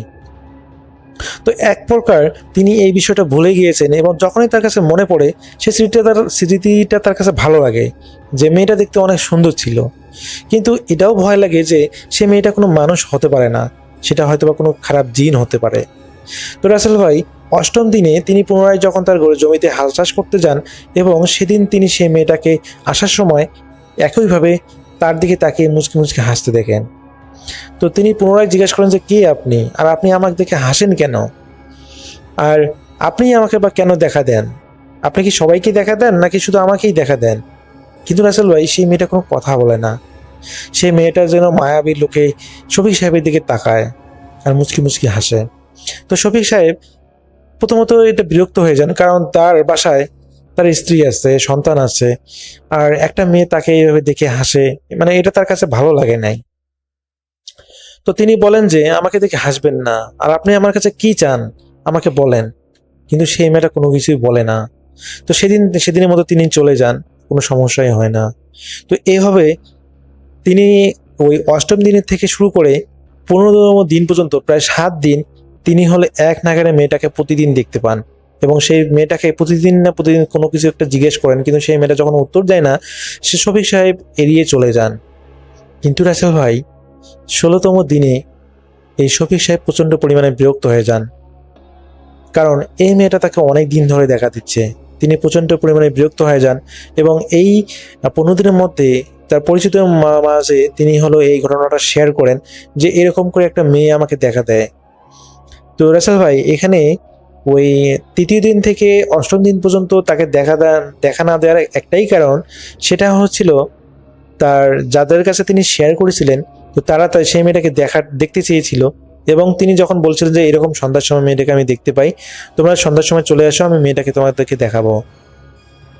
এই কারণে ওই তার আত্মীয় স্বজন বা যেটাই বলি বন্ধু যারা আছে, যারা কাজ করে একসাথে, ওরা গল্পসল্প করে, আত্মীয় স্বজন বললে এটা ভুল হবে, তো তার সাথে যারা মেশে, যে ছেলে বন্ধুরা বা যারা মেশে, তো দেখা যায় যে তারা যখন আসে দেখার জন্য আসে, সেই দিনগুলোতে আসলে ওই মেয়েটা শফিক সাহেবের সাথে দেখা হতো না বা সেই মেয়েটা দেখা দিত না। একমাত্র যেদিনে তিনি একা আসতেন বা একা বাসা যেতেন সন্ধ্যার সময়, সেদিনই সেই মেয়েটা তাকে দেখা দিত। তো এটাতে শফিক সাহেব বেশ বিরক্ত হয়ে যান যে একটা মেয়ে, একটা জিন হোক বা যাই হোক, সে আমাকে কেন দেখা দেবে এবং সে তাকে দেখে কেন হাসবে। তো যেহেতু এটা অনেক দিন হয়ে গেছে, তার কাছে মানে দেখতে দেখতে এটা এক প্রকার বিরক্ত লেগে গেছে। তো 16তম দিনে তিনি সেই অবয়বটাকে বা সেই মেয়েটাকে মানা করে দেন যে সে যেন তাকে দেখা না দেয়। কিন্তু রাসেল ভাই সেই মেয়েটা যেন কোনো কথা ভ্রুক্ষেপই করে না। সে 17তম দিনে একইভাবে শফিক সাহেবকে দেখা দেয় এবং তার দিকে থেকে হাসে। তো সেদিন শফিক সাহেব সেই মেয়েটাকে একটা ওয়ার্নিং দিয়ে যান, যে বলেন তুমি যদি পরবর্তী দিন থেকে আমাকে দেখা দাও তাহলে আমি তোমার কিন্তু অনেক বড় ক্ষতি করে দিব, আমি ভুলে যাব যে তুমি একটা মেয়ে মানুষ। তো এরকম হুমকি ধমকি দিয়ে সেদিন শফিক সাহেব বাসায় চলে আসেন এবং এর পরের দিন তিনি পুনরায় তার জমিতে যখন হাল চাষ করার জন্য আসেন, সেই সময় তিনি কোনো কিছুই দেখেন যে সবকিছুই স্বাভাবিক এবং সারাদিন কাজ শেষে যখন প্রায় হলো আসরের আজানের পর তিনি তার জমি থেকেই সেই মেয়েটাকে দেখতে পান তিনি বুঝতে পারেন যে সেই মেয়েটা গাছের মধ্যে শুয়ে আছে। তিনি মনে মনে চিন্তা করেন, আজকে এরা একটা ব্যবস্থা করেই যাবেন, আজকে এমন একটা শাস্তি দেবেন যেটা হয় ওর জীবন চলে যাবে, না হলে আমার জীবন চলে যাবে। তো রাসেল ভাই কাজ শেষ করে যখন তিনি তার গরুগুলোকে ছেড়ে দেন, তো গরুগুলো একা একাই বাসায় চলে যায়। আর এখানে একটা বলে রাখা ভালো, তার বাসা থেকে জমির দূরত্ব ছিল প্রায় 1 কিলোমিটার দূরে। তো জমি থেকে তার বাসা প্রায় 1 কিলোমিটার দূরে ছিল। তো গরুগুলো একা একাই বাসা চিনতো, যেহেতু এই একই রাস্তা দিয়ে নিয়মিত গরুগুলো যাওয়া আসা করতো, এই জন্য এই গরুগুলো এই রাস্তা চিনতো এবং গরুগুলো একা একাই বাসায় চলে যেত। তো পরবর্তীতে রাসেল ভাই এই শফিক সাহেব সেই মেয়ে অবয়টার কাছে চলে আসে এবং তাকে আগের মতো করে জিজ্ঞেস করে যে তুমি আমার কাছে কি চাও, তুমি কেন আমাকে দেখা দিচ্ছ, আমি যে তোমার কোনো ক্ষতি করিনি, তাহলে তুমি কেন আমাকে দেখে হাসো, আমাকে দেখে এরকম ভঙ্গিমা করো, আমি চাই তুমি আমার সাথে দেখা করো না।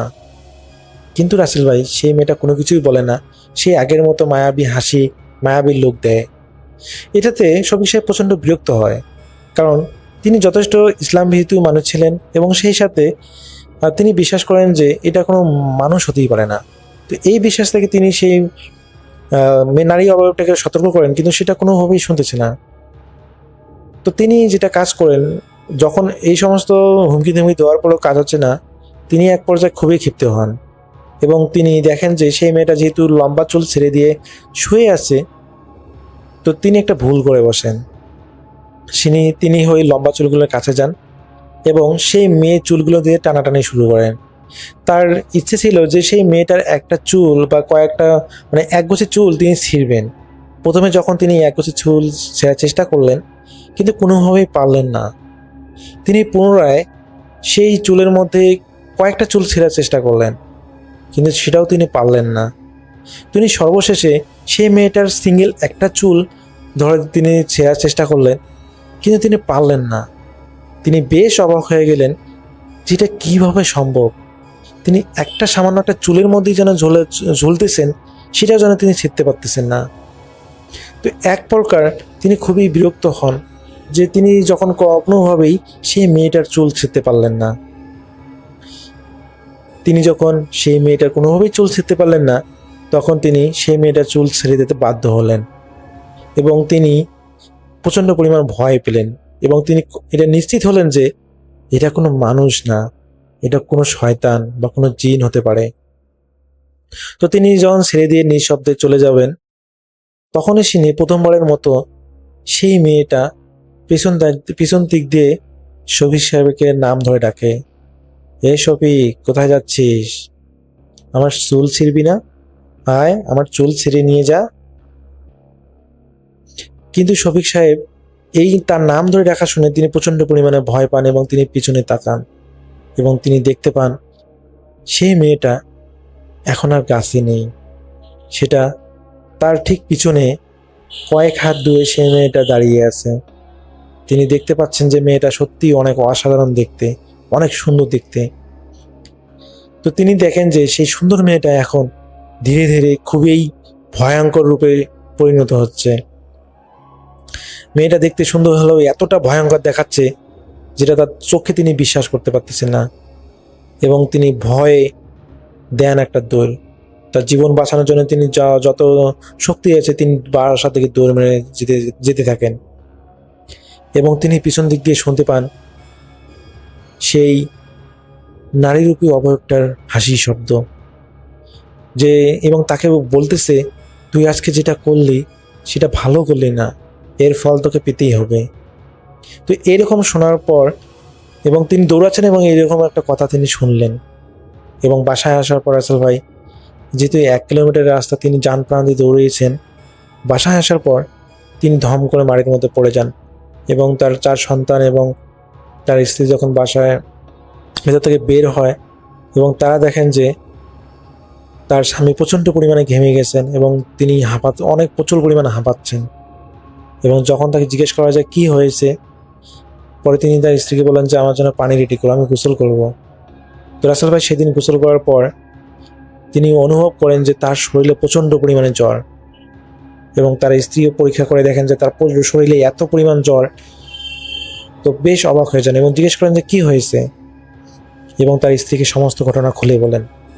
এবং তার স্ত্রী খুবই রাগান্বিত হন যে আপনি এটা কি করেছেন, আপনি কেন সেই অবয়বটা চুল ধরতে গিয়েছেন, সে তো কোনো আপনার ক্ষতি করেনি, আপনাকে না বারণ করেছিলাম যে তার সাথে কথা বলতে, আপনি যখন তাকে দেখবেন তাকে পাশ কেটে চলে আসবেন, তার কিছু করবেন না, তাহলে কেন আপনি তার চুল ধরে টানাটানি করলেন।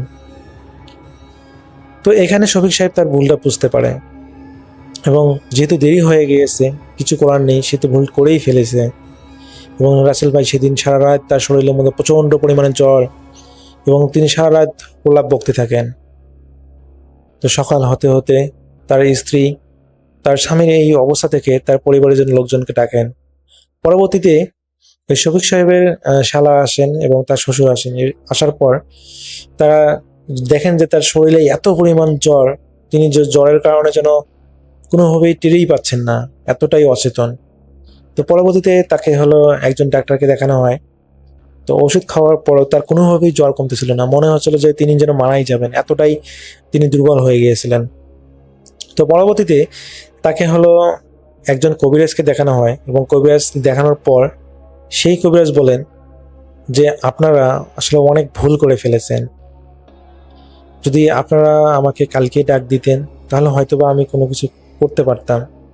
তো ওই কবিরাজ বলে যে এই জিনটা এতটাই শক্তিশালী যে আপনার স্বামীর ভিতরে লিভার, আদার যে পার্টসগুলো আছে সেগুলোর মধ্যে এমনভাবে এফেক্ট করেছে আপনার স্বামী বাঁচবে না, আপনার স্বামী হয়তোবা আজকে রাতে বা কালকে মারা যেতে পারে।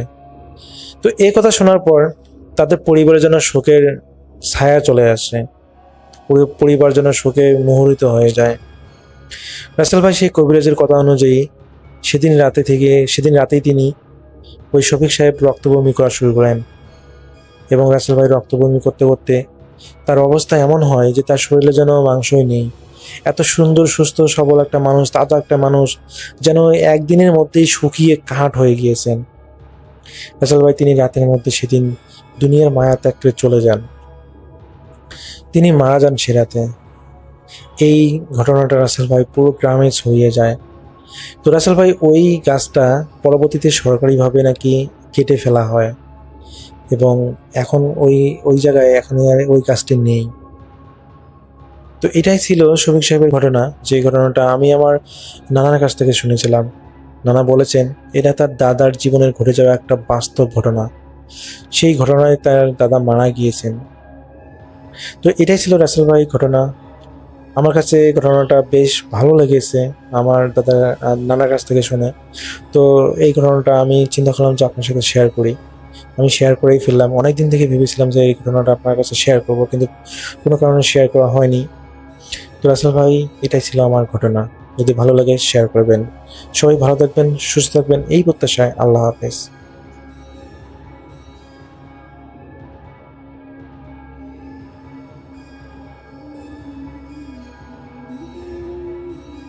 আসসালামু আলাইকুম লিসনার্স, সবাইকে আমন্ত্রণ জানাচ্ছি। আমি ডক্টর আলিফ।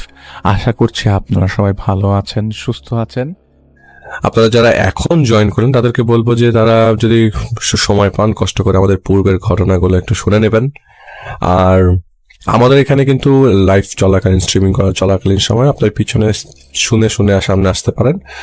তো আমি সামনের ঘটনাটা যাওয়ার আগে একটা ছোট্ট কথা শেয়ার করব। আসলে এই কথাটা শেয়ার না করে আমি এই ঘটনাটা যেতে যাচ্ছি না। আমি কিছুদিন আগে আমাদের ইউরোপের সবচেয়ে বড় মার্কাজে গিয়েছিলাম আর কি। মার্কাজে গেলাম, মাসোয়ারা ছিল, আর অনেক সাথে দেখা সাক্ষাৎ হওয়া। আমাদের হালকা থেকে লোকজন গিয়েছিল, আমরা প্রায় 5 জন গিয়েছিলাম মাসোয়ারাটা শুনতে। তো আমরা যখন মাসোয়ারা শুনছিলাম, আমার মোস্ট অফ দ্য টাইম আমি সবসময় একটু বয়ানের দিকেই বেশি মনোযোগী হই। তো এখানে আমাদের বয়ানে একটা কথা সবসময় বলা আছে যে আমাদের ইয়াংস্টার যারা আমাদের নেক্সট লিড করবে তাদেরকে সবসময় আমরা মোটিভেট করবো এবং হাসি মুখে মোটিভেট করব। এই কথাটা ওই সময় বয়ানটা চলছিল। ওই বয়ানটা শেষ করার পরে আমি আমাদের ওই শেষ বয়ান ছিল। শেষ বয়ানের পরে আমি যখন রওনা দিব আমাদের আমাদের ইউরোপের এই মার্কাজটা আসলে ডিউসবারিতে, এটা হচ্ছে আপনারা জানেন কিনা জানি না, লিডস নামে একটা জায়গায়। তো ওই লিডস যে জায়গাটাতে, ডিউসবারিটা খুব ছোট্ট একটা শহর এবং আশেপাশে সবকিছুই হালাল, এখানে কোনো কিছু হারাম পাওয়া যায় না, মানে সব হালাল। মানে আশেপাশে ইসলামিক দোকান, বাসা মুসলিম, অনেকদিন যাবত এখানে মার্কাজটা, তো আশপাশ ঘিরে যেসব এলাকায় মানুষ এসছে, তারা আসলে যারা মাইগ্রেট করে এসছে বা যারা থাকতে এসছে তারা সবাই মোরলেস মুসলিম। তো আমি যখন ওখান থেকে বের হলাম, আমাদের সবাই রওনা দিব, এখন 4 ঘন্টা লাগে আমাদের বাসা থেকে ওখান থেকে আসতে। তো আমার সাথে একজনের পরিচয় হলো, আমি আসলে খেতে যে পরিচয়টা হয়েছে, ওই ভাইটা আসলে পাকিস্তানি, তিনি এই দেশে কবর খোরে, মোস্টলি কবর খোরে, তার কাজই হচ্ছে কবর খোরা। আর এখানে আপনি চাইলেই কোদাল দা দিয়ে কবর করতে পারবেন না। এখানকার সিমেট্রি গুলাতে মুসলিমদের জন্য কিছু কিছু সিমেট্রিতে জায়গা আছে, তো এখানে কবরের নিয়মও কিন্তু অনেক ডিফারেন্ট। আপনাকে ওই এখানকার নিয়ম ফলো করে কবর দেওয়া হয়, ওই কফিনের মধ্যে ডেড বডি রেখে কবর দেওয়া হয় অন্যদের ক্রিশ্চিয়ানদের মতো, কিন্তু মুসলিমদেরটা একটু অন্যরকম ভাবে, কিন্তু কফিনের মধ্যে ডেড বডি রাখা যায়, আপনি মাটির মধ্যে লাশ শোয়াতে পারবেন না এখানে। তো আমি যেহেতু ওনার কাছ থেকে ওনার সাথে কথা হলো, হাসি সাক্ষাৎ, এখানে তো সবাই হাসি দিয়ে কথা বলে, তো কথা বলতে বলতে একটা পর্যায়ে জিজ্ঞেস করলাম যে আপনার ভয় লাগে না? বলে যে আমি অনেকদিন যাবতই কাজটা করি, ভয় শুরুতে লাগতো, এখন আর লাগে না, এখন তো প্রফেশনের জন্য করি, লাশ হাতে থাকলেও ভয় লাগে না। কিন্তু একটা ছোট্ট ঘটনা তিনি আমার সাথে শেয়ার করেছেন। তিনি বলেছেন যে আসলে সেটা তার হ্যালুসিনেশন ছিল নাকি ব্যাড ড্রিম ছিল, ওইটা সারাদিন এমনভাবে পাস হয়েছে যে সেটা পরবর্তী সময় তার যখনই মনে হয়, তার কাছে মনে হয় যেটা তিনি স্বপ্নে দেখেছেন। আসলে এটা স্বপ্ন ছিল কিনা তিনি জানেন না, এটা তিনি লাইভ দেখেছেন এবং সত্যিকারে দেখেছেন। তো তিনি ওইখানে একজন মহিলা মারা গিয়েছিল কোভিড এর সময়, খুব বেশি দিন আগের কথা না, এটা 2021-এর মাঝামাঝি সময়, 2020-এর মাঝামাঝি সময়, জুন জুলাইয়ের দিকে, তখন এইখানের অবস্থা খুব খারাপ ছিল। আর কোভিড এর সময় তো লাশ দাফন করার জায়গা পাওয়া যাচ্ছিল না, এরকম অবস্থা। তো এইখানে এক মহিলাকে দাফন করার জন্য 3জন লোক আসে আর কি। তারা মহিলাকে দাফন করার জন্য গাড়িতে করে ডেড বডিটা নিয়ে আসে, কোনো ধরনের অন্য ওয়েতে কফিনে ভরা বা কফিন পাওয়ার মতো অবস্থা ছিল না, তখন এত কফিন পাওয়া যাচ্ছিল না আর কি। তো মহিলাকে একটা র্যাপ করে নিয়ে আসে। মহিলাটা ক্রিশ্চিয়ান ছিল। তো উনি যখন নিয়ে আসছে, ওনারা রাত তখন 8:30-9টা বাজে, আর যারা নিয়ে আসছে তারা স্বেচ্ছাসেবক, মহিলার কোনো আত্মীয় স্বজন নাই, এরা স্বেচ্ছাসেবক, এরা নিয়ে আসছে, তারা পাশে বাসা থাকে। তারা বললো যে আমরা দেখলাম যে জানালা দিয়ে দেখা যাচ্ছিল যে মহিলা শুয়ে আছে। তো পরবর্তী সময়ে 3-4 ঘন্টা যাওয়ার পরে মহিলা ওখান থেকে ঘুম থেকে উঠছিল না, তারা মনে করেছে যে উনি আর নাই। তো তারা রিসিভ করে, তার ওখানে ডেড বডিটাকে ওইভাবে রাখা যাচ্ছিল না আর কি। পরে ওরা ফোন দেয়, ট্রিপলটাকে ফোন দেয়, হসপিটাল থেকে লোক আসে প্রায় 3-4 ঘন্টা পর, কারণ এখানের হসপিটালে তখন মারাত্মক বিজি ছিল, হসপিটালের লোকজনরা, অ্যাম্বুলেন্স তো পাওয়াই যাচ্ছিল না। পরে তারা অ্যাম্বুলেন্সের লোকজন বলে যে আপনারা পারলে দাফন করে ফেলেন, আমাদের আসলে অনেক জায়গায় যেতে হচ্ছে, মুমূর্ষু রোগীদেরকে আমাদের হাসপাতালে নিতে হচ্ছে। তো যাই হোক, ওনারা পরে উদ্যোগ নিয়ে সবাই মিলে 3-4 জন মিলে উদ্যোগ নিয়ে 3 জন তখন কবরস্থানে আসে। তো কবরস্থানে তার ওর তো জানাজা নাই, ওরা লাশটা ফেলে চলে যায়। লাশটা ফেলে অনেকটা প্রসেস, অনেক কবর খোঁড়া ছিল, লাশটা ফেলে ওরা চলে যায়। তো কবরে ওনাকে জাস্ট ওভাবেই নামানো হয়, ওই র্যাপ আপ যে প্যাকেটটা আছে সেটাকে থেকে খুলে ডেড বডিটা ডিরেক্টলি নামিয়ে দেওয়া হয়। তো উনি কবর দেওয়া শেষ করে, এখানে কবর হাতে কোদালে মাটি টানা হয় না, মাটি টানা হয় মেশিনে, মানে বড় ট্রাক্টরের মতো আছে, এটা দিয়ে মাটিটা ফেলা হয়। তিনি ট্রাক্টর থেকে মাটি ফেলার পরে ওই কবরস্থানেরই কোনায় একটা পর্যায়ে বসেছিল আর কি, ওনার ওখানে অফিস আছে কবরস্থানের ভিতরে, সিমেট্রির ভিতরে। তো তার যখন কাজের টাইম শেষ, রাত 9টা-9:30 বাজে, তারপরে তাকে বলেছে আর আধা ঘন্টা থাকো। তো তিনি আধা ঘন্টা ছিল, তার কিছু কলিগও ছিল। একটা পর্যায়ে তার সব কলিগরা চলে যায়, আর তিনি কবরস্থানটা ক্রস করে, কবরস্থানের পাশ দিয়ে রাস্তা দেখা যায় এবং তার গাড়িটা দেখাও যাচ্ছিল। তো তিনি কবরস্থানটার ভেতর থেকে বের হয়ে গাড়িতে উঠবে, এমন সময় তিনি যে লাশটা দাফন করেছিল তার চেহারা তো তিনি দেখেছেন। আর ওই মুহূর্তে ভয়টাও খুব একটা হামারি কাজও করছিল না, যে ভয়ে তিনি কষ্ট হবে বা তার কষ্ট হচ্ছে বা তিনি চিন্তা করছেন, এরকম কিছু ছিল না। তো তিনি বললেন যে আমি লাশটা দাফন হলো, আমি দাফন হওয়ার 2 ঘন্টার পরে, 1.5 ঘন্টা পরে আমি যখন সিমেট্রি থেকে বের হচ্ছি, বের হওয়ার সময় আমি গাড়িতে উঠতে যাব, তো আমার গাড়িটা আমার হাতের থেকে 10-15 ফিট দূরে, 10-15 ফিট দূরে হ্যাঁ হবে এরকম। তো আমি দেখলাম যে ওই পাশে তো গ্রিলের যে জায়গাটা কবর দিয়েছি, ওই কবরটা থেকে আমার গাড়িটা দেখা যায়। তো আমি ওইখানে রাস্তা দিয়ে হেঁটে গাড়িতে উঠবো, এমন সময় দেখলাম যে আমার কবরটা যে জায়গায় দেওয়া হলো, নতুন কবরটা দিয়েছি, সেই জায়গায় একটা মহিলা দাঁড়িয়ে আছে এবং হুবহু অবিকল সেই মহিলাটাই দাঁড়িয়ে আছে যে মহিলাটাকে তাকে তিনি কবর দিলেন। তিনি বললেন, এই মহিলাকে মাত্র কবর দিলে মহিলা কবর থেকে উঠলো কিভাবে? তিনি বলছিলেন যে এই মহিলাটা এতটাই জীবন্ত লাগছিল, এতটাই ক্লিয়ার দেখছিলাম আমি মহিলাটার চেহারাটা, যে এটা আমি এখন বিশ্বাসই করতে পারছিলাম না যে মহিলাটাকে আমি কবর দিয়েছি। মহিলাটা হাত দিয়ে ইশারা করছে যে আমার কাছে আসো, মহিলাটা হাত দিয়ে ইশারা করছে বারবার। তো উনি কি করলেন, উনি কবরটার দিকে তাকালেন। তিনি দেখেন যে কবর তো খোঁড়া না, মানে কবরটার ভেতর থেকে যে মানুষটা বের হয়ে থাকে তো সেটা খোঁড়া থাকবে বা গর্ত থাকবে, কিছু নাই। তার মানে উনি যেটা দেখছেন সেটা হয়তো তার মনের ভুল এবং উনি হয়তো স্বপ্ন দেখছেন, হ্যালুসিনেট করছেন। তিনি বললেন যে ভাই এটা তো ইম্পসিবল, আমি হ্যালুসিনেট করছি না, আমি তো গাড়িতে উঠবো। গাড়িতে ওঠার সময় আমি গাড়ি স্টার্ট দিলাম, গাড়ি স্টার্ট দেওয়ার পর আমি গাড়ি চালাচ্ছি, আর আমি বারবার চিন্তা করছিলাম এই মহিলা উঠলো কেমনে কবর থেকে, এটা তো ইম্পসিবল। একদম পরিষ্কার ওই মহিলাটার চেহারা দেখা যাচ্ছিল, কারণ ভিতরে তো লাইট আছে, কবরস্থানের ভিতরে লাইট আছে, তো পরিষ্কার দেখা যাচ্ছিল। হালকা আবছা আলোতে ওই জায়গাটা কবরটার মধ্যে লাইটও পড়ছে। তো তিনি ড্রাইভ করে রওনা দিয়ে দেন তার বাসা থেকে। কবরস্থান থেকে তার বাসা হচ্ছে 20-25 মিনিট লাগে তার বাসায় যেতে। রাস্তার মাঝখানে এখানে হাইওয়েতে, আমি আগেও একবার আপনাদেরকে বলেছিলাম যে হাইওয়েতে গাড়িতে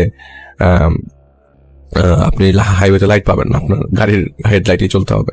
তো তিনি খেয়াল করেন যে তার গাড়ির পেছনে কেউ বসে আছে, এটা তিনি লুকিং গ্লাসে খেয়াল করছিলেন যে গাড়ির পেছনে সে কেউ বসে আছে। পরবর্তী বললেন না কেউ বসে নাই, কেউ বসে নাই, কেউ বসে নাই। তিনি এই জিনিস করতে করতে করতে বাসায় চলে আসে এবং আল্লাহকে ডাকতে ডাকতে বাসায়, মুসলিম তো আল্লাহকে ডাকতে ডাকতে বাসায় আসে, তার জব, সেই জন্য তিনি এটা করেন।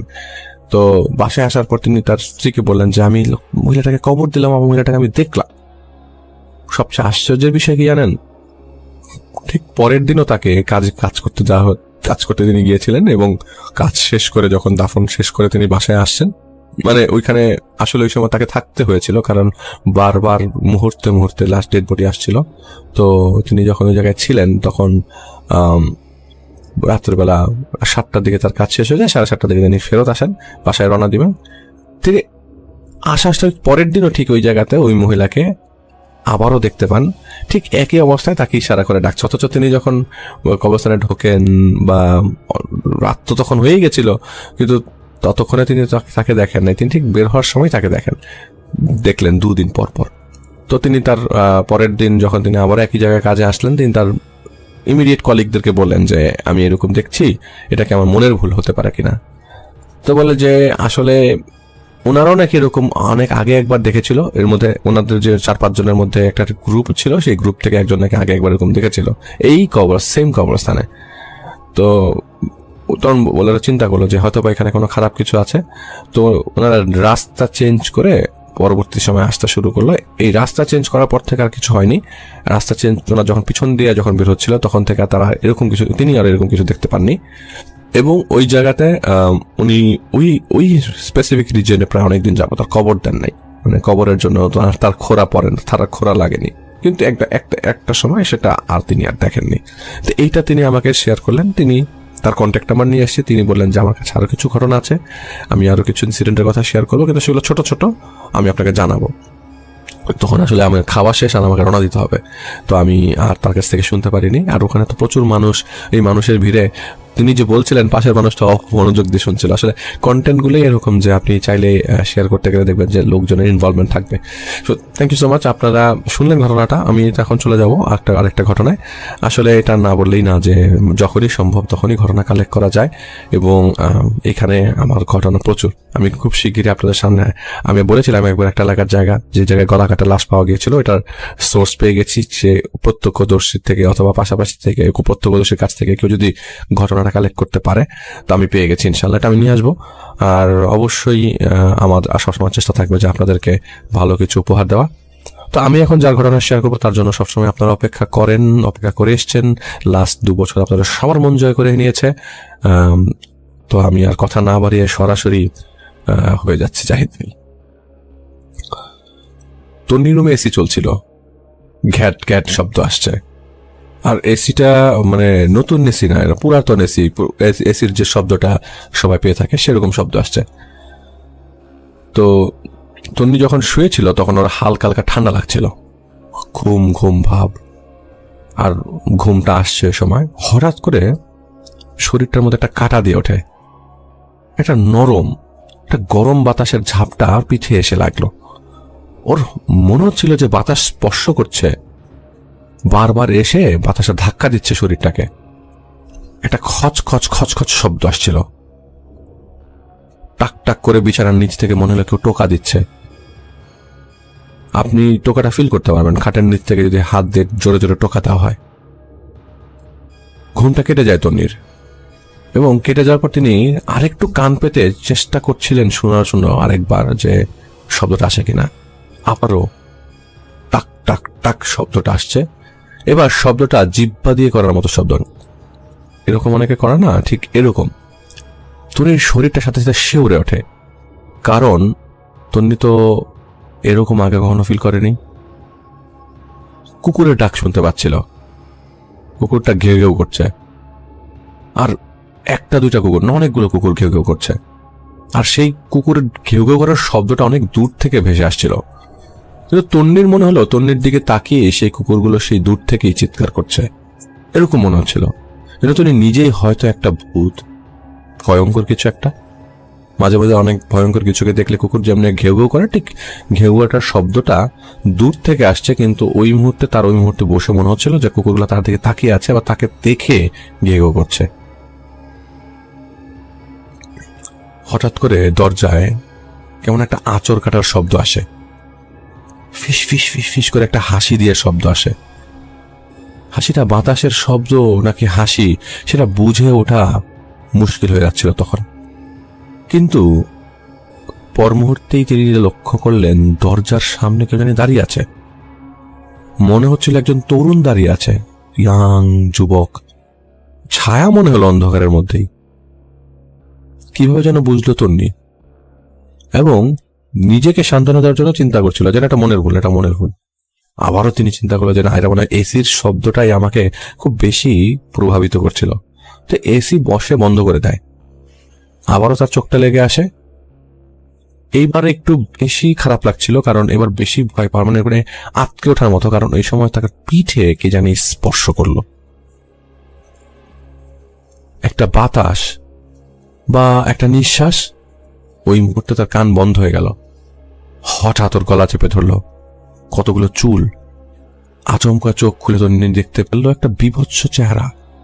ওই চেহারা থেকে পোড়া একটা বিকট গন্ধ আসছে, রীতিমতো মুখ থেকে ধোঁয়া উঠছে ওই চেহারা থেকে।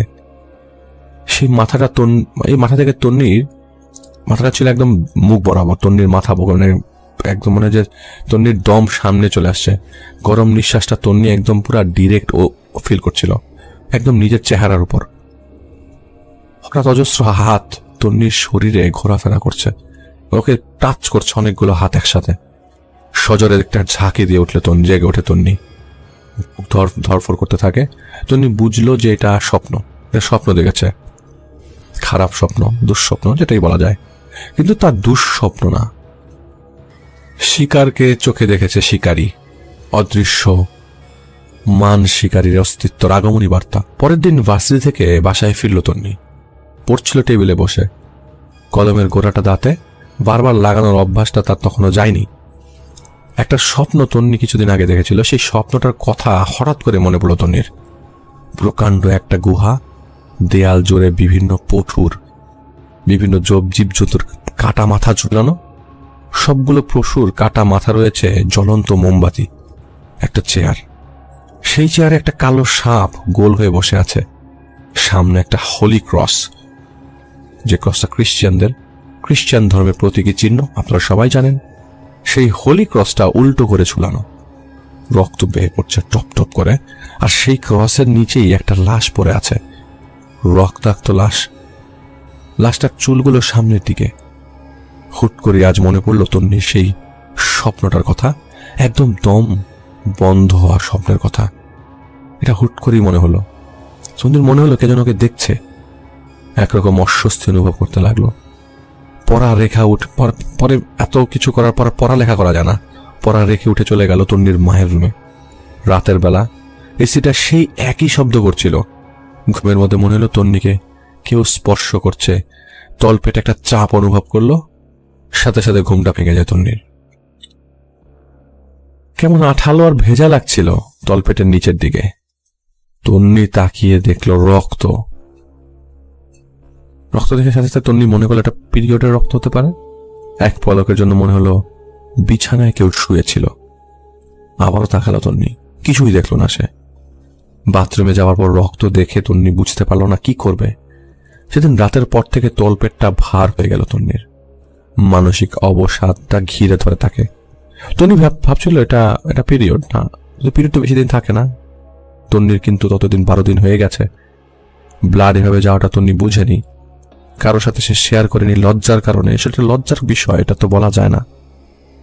এক এক ফোঁটা ব্লাড কমে যাওয়াটা ছিল শারীরিক দুর্বলতার একটা মাত্র কারণ। কিন্তু তন্নি তখনও বোঝেনি, বুঝতে পারেনি। 14তম দিনে তন্নি চিৎকার ভেসেছিল। তন্নি চিৎকার করতে থাকে, অর্ধেক শরীর বিছানায়, অর্ধেক শরীর ফ্লোরে। প্রস্রাবের উৎকট গন্ধ, পাজামা ছিল রক্তাক্ত। তন্নির চিৎকার তখন সবাই এসে তাকে হাসপাতালে নেওয়া হয়। চিকিৎসা চলা অবস্থায় হাসপাতালে পুলিশ আসে। ডাক্তারের ভাষ্য মতে তন্নি সেক্সুয়াল অ্যাসল্টের শিকার হয়েছে, কারণ আলামত একদম সেই রকম। তন্নির ব্লাডার এতটাই ক্ষতির শিকার হয়েছে যে প্রস্রাব ধরে রাখতে পারছে না, সাথে ব্লাড লস তো আছেই। মেয়েটা অজ্ঞান। এদিকে ডাক্তার এসে আগে তার বাবাকে বলল। তন্নির বাবা আসমান থেকে পড়লেন এই কথা শুনে। কিভাবে কি মানে কিভাবে? মেয়ে তো ছিল ঘরে, মেয়ে তো সুস্থ, তাহলে ডাক্তার উল্টাপাল্টা কথা বলছে কেন? ডাক্তারকে তারা দোষারোপ করতে বসে পড়ে। মানে সাধারণভাবে খুব স্বাভাবিক এটা। এদিকে তন্নির সেন্স ফিরে আসার পরও স্পষ্ট হয়নি কিভাবে তন্নির এই অবস্থা হলো। কাউন্টলেস ট্রিটমেন্ট হলো তন্নির, দেশে দেশের বাইরে, সাইকোলজি থেকে শুরু করে যা যা করা যায়। ব্লিডিং কিছুদিন বন্ধ থাকতো, আবার শুরু হতো, বন্ধ থাকতো, আবার শুরু হতো। এদিকে ধীরে ধীরে নিশ্চুপ হয়ে গেল। এক একদিন করে চলে গেল কয়েক মাস। সুন্দর অমায়িক তন্নি কালশিটে হয়ে গেছে। সারা শরীরে তখন ছোপ ছোপ দাগ পড়তে শুরু হলো। তন্নিকে দেখে একদিন তন্নির এক নানা এসেছিলেন। তিনি সেদিন তন্নিকে দেখেই তার হাতের লাঠি তুলে ইশারা করে বললেন, তন্নি তোকে তো খবিজ ধরেছে, তবে তাড়াতাড়ি হুজুর আনো, নাহলে মেয়ের অবস্থা আরো খারাপ হয়ে যাবে। তন্নির নানাকে শান্ত করে বোঝানো হলো যে তান তন্নিকে জিনে ধরেনি, কিন্তু তন্নির বাবার এই কথাটা প্রথমবার কানে যেতেই ধরে ফেলল। তন্নিকে জিনে কিছু করেনি। সেদিন রাতেই তন্নির নানা হার্ট অ্যাটাক করলেন। সকালে উনি মারা গেলেন। উনি মারা যাবার পর ওনার গোসল যখন দেওয়া হচ্ছিল, তখন তন্নির মুখ থেকে একটা কথা তন্নির বাবাকে কাঁপিয়ে দিয়েছিল। তন্নির নানার বুকের হাড় ভাঙা ছিল, কারণ ওনাকে উপুর অবস্থায় পাওয়া গেছিল। আর তন্নির নির্লিপ্ত ভঙ্গিতে বলেছিল, বাবা, নানুর বুকের হাড় ভাঙা, তাই না? উনি মেয়ের দিকে তাকিয়ে আছেন, বলেন, তুমি কিভাবে জানলে? তন্নি বলছিল, এমনিতেই হাড় ভেঙে চেপে গেছে, তাই না বাবা? তন্নির কথা শুনলেন ঠিকই, কিন্তু আর কিছু বললেন না। তন্নির রুম থেকে বের হওয়ার সময় প্রথমবারের মতো একটা অস্তিত্ব কথা বলল, একটা হাড় ভাঙেনি, সবগুলো হাড় ভেঙে দিয়েছি। তন্নির বাবার শরীরটা ধাক্কা দিয়ে কেঁপে উঠল, কারণ এটা ওই শব্দটা তিনি শুনলেন, কেউ যেন বলল। উনি বের হয়ে এলেন। সেদিন জানাজার পর হুজুরকে তিনি জিজ্ঞেস করলেন, আপনি তো তন্নির কথা শুনেছেন, আচ্ছা তন্নির কি অন্য কোনো সমস্যা থাকতে পারে? তো হুজুর বললেন, আপনি কোনো চিন্তা করবেন না, শুধু দোয়া কালাম পরে মেয়ের সুস্থতা কামনা করেন, আর কিছু করা লাগবে না। সেদিন রাতে তন্নির কাছে তন্নির বাবা যায়। আজ কেমন যেন ভার ভার লাগছে ওনার। তন্নিকে দেখে ভয় করছে, মনে হচ্ছে তন্নির আশপাশে কেউ আছে। উনি মেয়ের পাশে বসে দোয়া পড়ছিলেন, কারণ এরকম অবস্থায় আসলে দোয়া পড়াটাই খুবই শ্রেয়। মানে উনি চাইছিলেন হয়তো দোয়া পড়লে হয়তো মেয়েটার শরীরটা ভালো থাকতে পারে বা কোনো খারাপ কিছু নাও আমরা দেখতে পারি। তো তিনি দোয়া পড়ছিলেন, আর দোয়াটা পড়ছিলেন তন্নির মাথায় হাতটা রেখে। সাথে সাথে কিছুক্ষণের মধ্যেই তন্নি বমি করে দিল। বমিতে বিশ্বাস করবেন কি বেরিয়েছে? বমিতে বেরোল একটা কালো কাক। কালো কাকের মাথা তন্নির বমির সাথে বেরোলো। তন্নির চোখে মুখে মুহূর্তে একটা শয়তানি হাসি, মুখে কাকের পশম লেগে আছে। তন্নি বিশ্রী গলায় বলল, সারপ্রাইজ। এটা বলেই সে আবারও বমি করলো। বের হয়ে এলো আরেকটা কাকের মাথা। তন্নির বাবা ভয়ে কাঁপতে কাঁপতে তন্নির মাকে ডাকতে গেলেন। এমন সময় তন্নি, যে নড়তে চড়তে পারে না, সে তার বাবার কাঁধে উঠে বসলো। দাঁতে দাঁত ঘষতে ঘষতে সে কামড়ে ধরল বাবার ঘাড়। ততক্ষণে তন্নির মা, তন্নির ভাই চলে এসছে। তন্নি ওর বাবাকে ছেড়ে দিয়ে লাফিয়ে বিছানায় উঠে বসলো। সদ্য বমি করা সেই কাকের মাথা মুখে নিয়ে এবার কটকট করে চাবাতে লাগলো। তন্নির মা তন্নিকে ডাকলো, মা, তন্নি, কি হয়েছে মা তোর? তখন তন্নি দাঁড়িয়ে গেল, দুই হাত দুই পাশে মেলে ধরে, এক পা অপর পায়ের উপরে রেখে আরো আড়াআড়ি ভাবে দাঁড়ালো যীশু খ্রিস্টের মতো। অপেরায় যেভাবে টেনে বলা হয় সেভাবে বলার মতো টেনে তন্নি বলল, আমরা মাইকেলস। এরপরে হাসি শুরু, রীতিমতো পাগলের মতো তন্নি হাসছে। হাসতে হাসতে তন্নির নিজের তলপেট আঁকড়ে ধরল। প্রস্রাব বেরিয়ে এলো তন্নির। এরপর আবার হাসি। মেয়েকে সাথে সাথে তন্নির মা ধরে ফেললো। আসলে ভয় পাচ্ছিল সবাই, পরিবারের সবাই তখন রীতিমতো কাঁপছিল, কান্না করছিল। তন্নির মা বুঝতে পারলো না কি হয়েছে। উনি জিজ্ঞেস করছিল, কি রে মা, তোর কি হলো? তখন বিড়বিড় করতে থাকা তন্নি বলছে, তোর মেয়ে এখানে নেই, তোর মেয়ে তো এখন পতিতালয়ে। পতিতালয়ে তোর মেয়ে? তো আসলে পতিতালয়টা তিনি খুব সুন্দর করে বলেছেন। আসলে এতটা সুন্দর করে তিনি বলেননি, এটা খারাপ অর্থে বলেছে। এরপরে সেদিন স্পষ্ট হয়ে যায় আসলে তন্নির সমস্যাটা কোথায়। এই ঝামেলাগুলোর পর একের পর এক হুজুর আসলেন, সমাধান হচ্ছিল না, বরং ধীরে ধীরে প্রকাশ পেতে শুরু করে তন্নি কার কবজায় আছে। তন্নি ছিল মাইকেলদের কবজায়। 7 জন মাইকেল, আর তাদের লিডার হলো গেব্রিয়েল। ওরা দাবি করছে ওরা ফেরেশতা, আর তন্নি হলো পাপী বান্দা। তাই ওরা তন্নির রূহকে শাস্তি দিয়ে পবিত্র করার চেষ্টা করছে নিজেরাই। তো একদিন রাতের বেলা তন্নি বিড়বিড় করছে, হঠাৎ তন্নির মা দেখতে পারে একটা কালো ছায়া ওই জায়গাটাতে। এই পাশ থেকে ও পাশে দৌড় দিয়ে চলে গেল। তন্নির বাবা শুনলেন তন্নি তাকে ডাকছে। তন্নির মা দেখতে পায় যে সেই কালো ছায়াটা কিচেনের দিকে চলে গেল আর বেরিয়ে এলো হাতে একটা বটি নিয়ে। তন্নির বাবা দেখলো তন্নি বিছানায় কাতরাচ্ছে। তন্নির পেট অস্বাভাবিকভাবে বড়, যেন তন্নি বাচ্চা ডেলিভারি হবে। তন্নির মা দেখতে পেলেন বটি হাতে নিয়ে সেই ছায়া তন্নির বাবার পেছনে দাঁড়িয়ে আছে। তন্নির বাবা দেখছিল তন্নি নিজের এক হাত ভেতরে ঢুকিয়ে টেনে বের করে আনলো একটা বাচ্চা, মরা বাচ্চা। নাড়িটা ঝুলছে, গর্ভ ফুলের সাথে সাথেই। তখন তন্নি একটা মায়া ভরা অশ্লীল হাসি দিল, আহ করে একটা শব্দ করলো, এক গাদা রক্ত বেরিয়ে এলো। তখন তন্নির বাবা এটা দেখে আর থাকতে পারেনি, বাবা জ্ঞান হারিয়ে পড়ে গেলেন নিচে। তন্নির মা দেখলেন বটি দিয়ে নিচে পড়ে থাকা তন্নির বাবার গলা কাটছে সেই ছায়াটা। উনি এক চিৎকার দিয়ে বাইরে বেরিয়ে হয়ে গেলেন। বেহুশ তন্নির বাবাকে সরিয়ে আনা হয়। এরপর থেকে লাগাতার তন্নিদের বাসায় বিভিন্ন লোক এসে বিভিন্ন কিছু করেও কিছু করতে পারছিল না। সবাইকে তন্নি বলতো, একটা চাকু নিয়ে আয়, গলাটা কেটে দে, আমাদের মুক্ত করে দে, আমাদেরকে মুক্ত করে দে, মুক্ত করে দে তন্নিকে। এভাবেই গেল আরো অনেক দিন। গেল কয়েকদিন আগে আল্লাহর চাওয়া তন্নির ব্যাপারে আমি জানতে পারি। আমি যখন তন্নির কথা শুনছিলাম আমার শির দাঁড়িয়ে যায়, এক অস্বস্তি অনুভব করতে থাকে আমি। তখনই বুঝতে পারি না মেয়ের সমস্যা আছে। আমি মেয়ের বাবার মুখে কথাগুলো শোনা মাত্রই বললাম, আমি যাব মেয়েকে দেখতে। সেদিন রাতে আমাকে খবর দেওয়া হয় যে 7 জন তো আছে, ওরা মেয়েটাকে শেষ করে দিয়েছে। তো এই মেয়ের জিন্দা না থাকে উত্তম, কারণ ওকে তিল তিল করে শেষ করে দিয়েছে। ওর রুটা ফিরে আসার পরেও শান্তি পাবে না, ওকে কুরে কুরে খেয়ে ফেলেছে ওরা। তো ওরা প্রতিনিয়ত মেয়েটাকে শেষ করে দিচ্ছে। তা আমি ওই সময়, ওই মুহূর্তে যখন আমি সব কথাগুলো শুনি, আমি সবসময় চেষ্টা করি চুপ থেকে মনোযোগ সহকারে কথাগুলো শোনার। তা আমি কথাগুলো শুনলাম কেবল। তো আমি পরদিন মেয়েটার কাছে যাই। তো মেয়েটাকে আমি এক পলক দেখলাম। তো আমি মেয়েটাকে এক পলক দেখার পরপর আমি মেয়েটার চেহারাটাই দেখিনি। আমি দেখতে পেলাম সুন্দর একটা ছেলে, 13-14 বছরের সুন্দর একটা ছেলে বসে আছে মনে হলো। পরমূর্তে দেখলাম তন্নি বসে আছে। আমাকে দেখে সে বলল, পয়গাম নিয়ে আসছিস? আমি বললাম, না শোনা, জুতা নিয়ে আসছি পায়ে। এমন মারা মারবো শোনা, তোর বাপের নাম ভুলে যাবি। তন্নি হেসে ফেললো। সে বলল, আমাদের বাবা, আরে আমরা তো সবাই বেশ্যার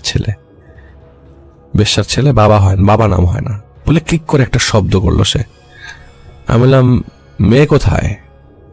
তন্নি বলল, মেয়ে কোথায়? আহা, মেয়ে কোথায়? মেয়েটাকে এখন মাইকেলের কাছে, মাইকেলের কবজায়। সে আনন্দ করছে ভালো মতো, এমন ভাবে আনন্দ করছে যে সব বের হয়ে যাবে। আমার মাইন্ডে লাগলো কথাটা, আনন্দ করছে। আপনারা আরো খারাপ অর্থে সে বলেছে, সে এসব জায়গায় আসলে সত্যি কথা বলতে আপনি আপনাদেরকে বলে নেই যে এসব জায়গায় যখন ডিল করতে যাই আমি, তখন আমাকে মোস্টলি খারাপ কথাই শুনতে হয়। আর এই যখন আমাকে এই কথাটা বললো, তখন আমার মাইন্ডে লেগে যায় কথাটা। আমি বুঝতে না দিয়ে একটা নোটপ্যাড আর কলম হাতে নিয়ে বসি। আমার চোখের সামনেই ভাসছিল, আমি বুঝতে পারছিলাম কি হচ্ছে মেয়েটার সাথে।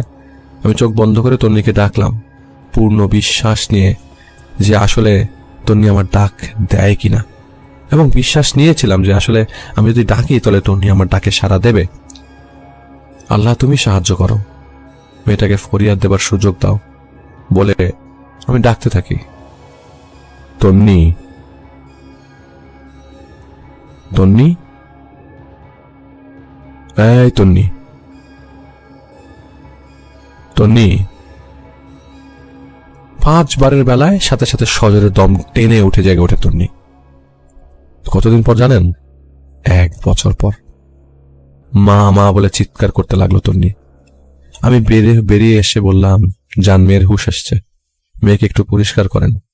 দৌড় দিয়ে গেলেন ওনারা একটু অবাক, কারণ তন্নি আসলে কথা বলা বন্ধ করে দিয়েছিল সেই শুরু থেকেই। সেই তন্নি আজ আসল তন্নির মতো কথা বলছে। এটা একটা চিন্তার বিষয় এবং এটা একটা প্লাস পয়েন্ট, খুশির বিষয়। আগে মা, মেয়ে, বাবা আর ভাইয়ের কান্নায় একাকার হয়ে গেল চারপাশ। আমি ওয়ার্নিং পাচ্ছিলাম, মাইকেল ফিরবে দ্রুত, আবার কবজা হাতে নিবে শরীরের। তাই আমি তন্নির মা বাবাকে বলি, আরেকটু আলাপ করে নিন, সময় কম, কাজ অনেক বাকি, ওরা আসবে আবার। আমি নোটপ্যাড নিয়ে বসেছিলাম, মাথায় বারবার একটা শব্দ আসছিল, ক্যাসিয়াস। টের পেলাম মাইকেলরা ফিরছে। আমি তন্নির মার বাবাকে বললাম, চলে যান। ওনারা দেরি করছিল দেখে ঝাড়ি দিলাম আমি, যে বের হয়ে যান। ওনারা বের হতে হতেই জোরে একটা নিঃশ্বাস নিল তন্নি। জোরে নিঃশ্বাস নেওয়ার সাথে সাথে বুঝতে পারলাম যে মাইকেল হাজির হয়ে গেছে। তো মাইকেল, কি প্ল্যানিং তোর? জুতা বাড়ির কি থুতনার উপর খাবি নাকি পাছায় খাবি?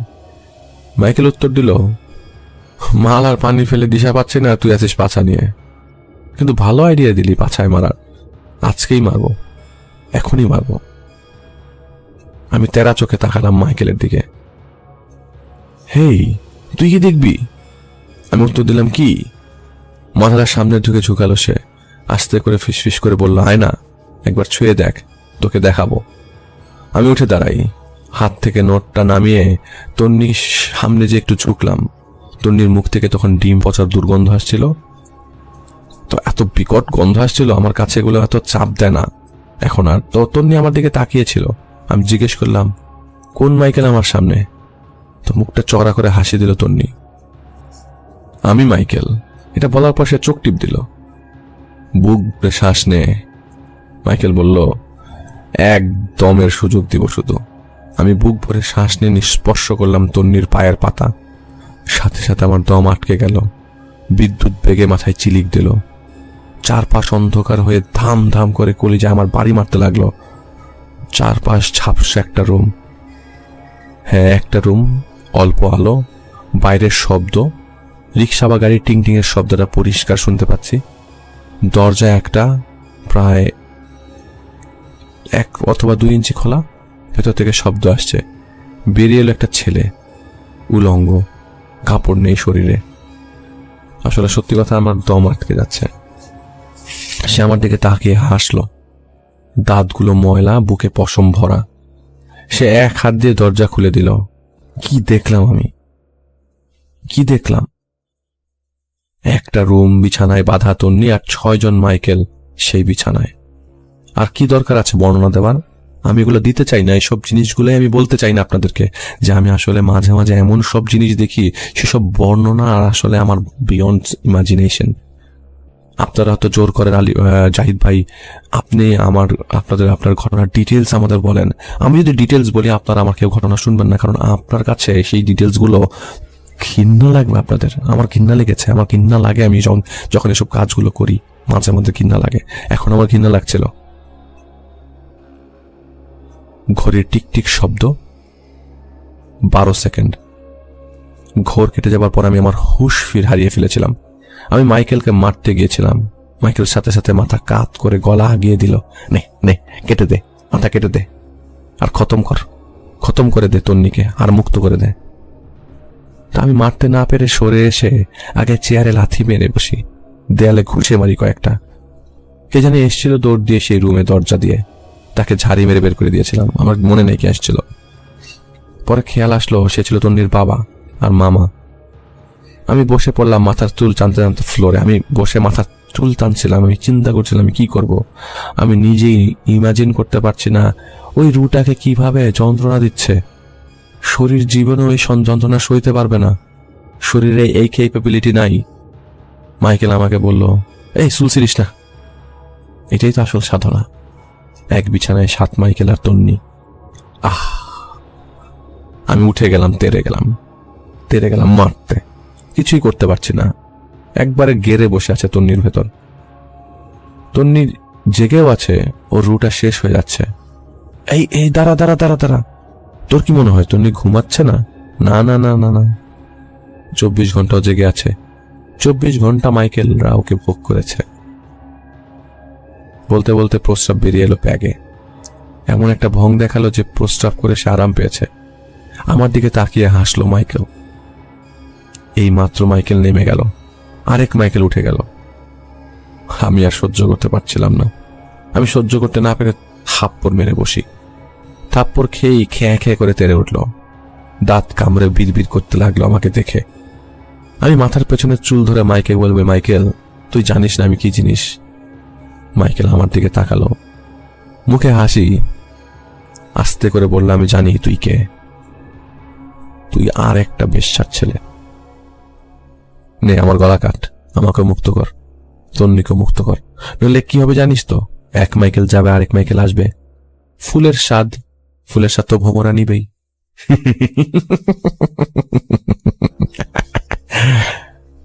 আমি বেরিয়ে আসি রুম থেকে। আমি বুঝতে পারছিলাম না আমি আসলে কি করব। আমার সময় লাগবে, আমার নিজেকে সময় দিতে আমার সময় লাগবে বুঝে উঠতে।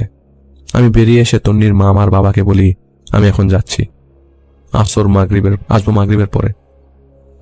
কিন্তু কি মনে করে আমি আবার উল্টো রুমের মধ্যেই যাই, মানে বের হয়ে যাচ্ছে না, আবার রুমের মধ্যে যাই। রুমে ঢুকেই মাইকেলকে বলি, তোরা জানি কয়জন? মাইকেল উত্তর দিল না। আমি তন্নির বাবাকে জিজ্ঞেস করলাম জোর গলায়, মাইকেল কয়জন বলেন তো? ওর বাবা বলল 7 জন। আমি মাইকেলের দিকে তাকিয়ে তন্নির বাবাকে বলি, 7টা ছুরি কিনে আনেন, এনে আগুনে পুড়িয়ে লাল করেন। মাইকেল আজকে তোকে মুক্ত করে দিব, আসলেই তোর আর কোনো খেলা না। তন্নিকে বাঁচানোর ধান্দায় আমি নাই। তুই জানিস না কার খপ্পরে তুই পড়েছিস। তন্নির বাবাকে বললাম, শুনেন আমি একটু পরে আসবো, 7টা ছুরি কিনে আনেন, আগুনে তাপ দেন। যত নাটক করুক, যতই কাঁদুক, শুনবেন না, যাবেন না ওর সামনে। আমি মাইকেলের দিকে তাকাই বললাম, মাইকেল তুই তন্নির ক্ষতি করিস নাই, তুই আমার পাল্লায় পড়েছিস। আজকে তোর দিন শেষ। আমি হেঁটে মাইকেলের সামনে যেয়ে দাঁড়াই। নিঃশব্দে মাইকেলকে আমি বলি, আল্লাহর কসম খেলাম মাইকেল, আজ তুই বাঁচবি না। সরে এসে এবার আমি জোরে বললাম, আসতেছি আমি মাইকেল, আসতেছি।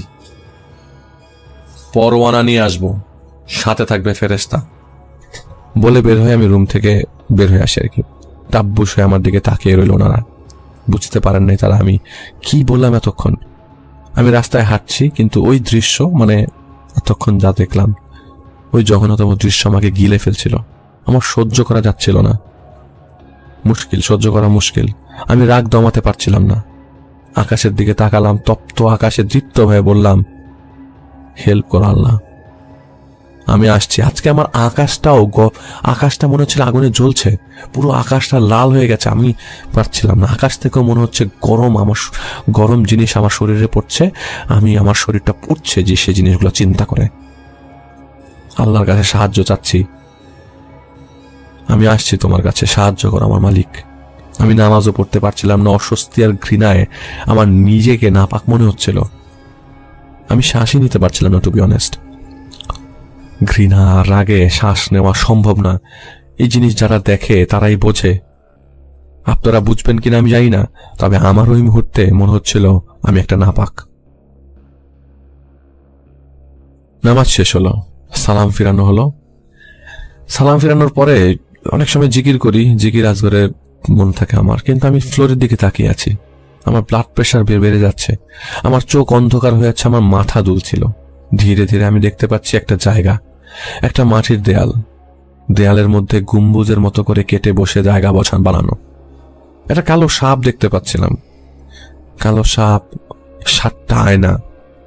ওই আয়নাগুলোতে না আলোর ঝলক, মনে হলো কুপি বাতির আলো। মাঝখানে একটা বড় কালো সিন্দুক। এটা কাঠের সিন্দুক, কিন্তু উপরে কি জানি লেখা। আমার পেছনে দিগন্তের তারা, কোরআন তেলাওয়াত আসছে মৃদু স্বরে। আমার ঘরটা কেটে গেল কোরআন শব্দ করে পড়ার স্বরে। আমার ধরফরানি কমে গেছে। কোরআন পড়ার সময় যেই লাইনটুকু পড়ছিল সেই লাইনটুকু আমি আগে শুনেছি, সূরা আর রহমানের আয়াত, ফাবিআইয়ি আলাই রাব্বিকুমা তুকাজ্জিবান। তোমাদের রবের কোন নিয়ামতকে তোমরা উভয়ে অস্বীকার করবে? আমি আমার পুরো শক্তিটা ফিরে পাই। আমার চোখের সামনে ভাসছে অনেক কিছু। একটা রাস্তা, আলো নাই, কে জানি দৌড় দিচ্ছে, আর আমি দাঁড়িয়ে আছি। আজ মাইকেল শেষ। আমি মসজিদ থেকে বের হলাম, একটা ইমার্জেন্সি মেসেজ দিলাম। আমার আর্জেন্ট হেল্প দরকার। সে যাতে আমার চোখের সামনে যেই জায়গাটা ভাসছে সেই জায়গায় যেন অপেক্ষা করে আমার জন্য। ইমার্জেন্সি মেসেজ দিয়ে তন্নির বাসায় না যেয়ে নিজের বাসায় চলে আসি। তন্নির বাবাকে বলে আমি রাতে আসব। আমি বাসা থেকে বের হবার পর তন্নি অনেকক্ষণ নাকি হাসাহাসি করছিল। আমি পালিয়ে গেছি হ্যান ত্যান, কিন্তু আজানের 20 মিনিট পর তন্নির 20 মিনিট পর থেকে তন্নির আচরণ বদলে গিয়েছিল। তন্নি একদম চুপচাপ, এমনকি তন্নিদের বাসায় ভার অবস্থাটা নাকি কেটে গেছে। তন্নির বাবা আর মা স্পষ্ট টের পাচ্ছিল, ওনাদের দিল বলছিল আজ মেয়েটা মুক্ত হয়ে যাবে, আজ মেয়েকে তারা ফিরে পাবে। আমি রাতে তন্নির বাসায় যাই। আমার সামনে তন্নির বাবা ছুরি নিয়ে আসলো। আমি বলি, লাগবে না, আপনি বাইরে যান। গেট আমি আজ তালা মেরে দেইনি, নিজেই লাগিয়ে দিয়েছি। মোরামুরি করছিল মাইকেল। আমি ওর সামনে দাঁড়াই। মাইকেল, ও মাইকেল, কি মনে হচ্ছে না ফেরেশতা আছে না চারপাশে? এইটা শোনার পর মাইকেল মোচড়াচ্ছিল। মনে করেন আপনারা যদি কোনো মানুষকে জবাই করতে যান, সে যদি কোনো জায়গায় কোনো চান্স নাই ছুটে যাওয়ার, তখন যেভাবে মোচড়াচুচড়ি করে না, ঠিক সেভাবে মোচড়াচ্ছিল। ডর, এটাকে বলে ডর, মরার ভয়। এর চেয়ে বড় ভয় দুনিয়াতে পাপীদের জন্য আর কিচ্ছু নাই। পাপীরা মরার ভয় সবচেয়ে বেশি পায়। তুই না আমারে বলছিলি তোর খোদার ইচ্ছাতে নাকি তুই তন্নির সাথে এমন হচ্ছে? না রে না, আমার আল্লাহ আমাকে স্বাধীন করে দিয়েছে, আর একটাই রাস্তা দিয়েছেন উনি, হয় ভালো করো না হয় খারাপ। শেষ বিচারের দিন হবে আসল মাপ, ওজন হবে ওই দিন। ওই দিন হবে ওজন। আমারটা আমি জানি না, তোর ওজন তো ডেফিনেটলি কত লক্ষ টন হবে কে জানে, কারণ তুই কাফের। তেরে গেলাম আমি তন্নির দিকে, ওর মাথা 2 পাশে আমি চেপে ধরেছি। আমার মুখ দিয়ে কি বের হচ্ছে আমি নিজেই জানি না, সত্যি জানি না, কিন্তু চারপাশটা আমার ভুম ভুম ভুম ভুম করছিল। বিছানা কাঁপছিল, গ্লাস ভাঙলো। আমি তাকিয়েছিলাম শুধু তন্নির 2টা চোখের দিকে। তাই আমি দেখতে পাচ্ছিলাম ওই রুমের দরজা উড়ে গেছে, এক এক করে বেরিয়ে আসছে মাইকেলরা। আগুন তাদের শরীরে দাউ দাউ করে জ্বলছে। সেই রুমটার মধ্যেও আগুন জ্বলছে। হঠাৎ আমি দেখতে পাই মাইকেল তন্নির পেছনে। এবার আমি ওর চেহারা দেখতে পাচ্ছি। সেই চেহারা আমি ডান হাত দিয়ে ধরে ফেলেছি। আমার হাতে হাতির চেয়ে বেশি জোর। তখন টান দিয়ে তুলে নিয়ে আসলাম মাথাটা, ছিঁড়ে চলে আসলো হালকা পুতুলের মতো। আমার বাম হাতে ধরা তন্নি পড়ে গেল বিছানায়। শুধু আমি এতটুকু মনে আছে যে আম্মু নামের ডাক আমার কানে আসলো, কিন্তু আমার নজর আমার ডান হাতে। ঝলসে যাওয়া মাথা আমার হাতে, মাইকেলের মাথা ঝরে গেল আমার হাতের উপর, কালো ছাই হয়ে ঝরে গেল। ততক্ষণে রুমে চলে এসেছিল তন্নির বাবা মা, আত্মীয়রা যারা ছিল, কারণ বিকট একটা শব্দ হয়েছিল ওই সময়, বিশাল বিকট শব্দ হয়েছিল। তন্নিকে তারা হুঁশে দেখতে পেল। দ্বিতীয়বারের মতো এই 1 বছরে তন্নি ওর মাকে জড়িয়ে ধরেছিল। আমি ওই রুম থেকে বের হয়ে এলাম, কিন্তু ফ্লোরে তখনও পড়ে গিয়েছিলাম। আসলে আমার হাত পা কাঁপছিল। আমি যখন কাজটা করছিলাম আমার সারা শরীর কাঁপছিল। আমি বের হতে যাব, পড়ে গেলাম, আমার মাথা ঘুরছিল।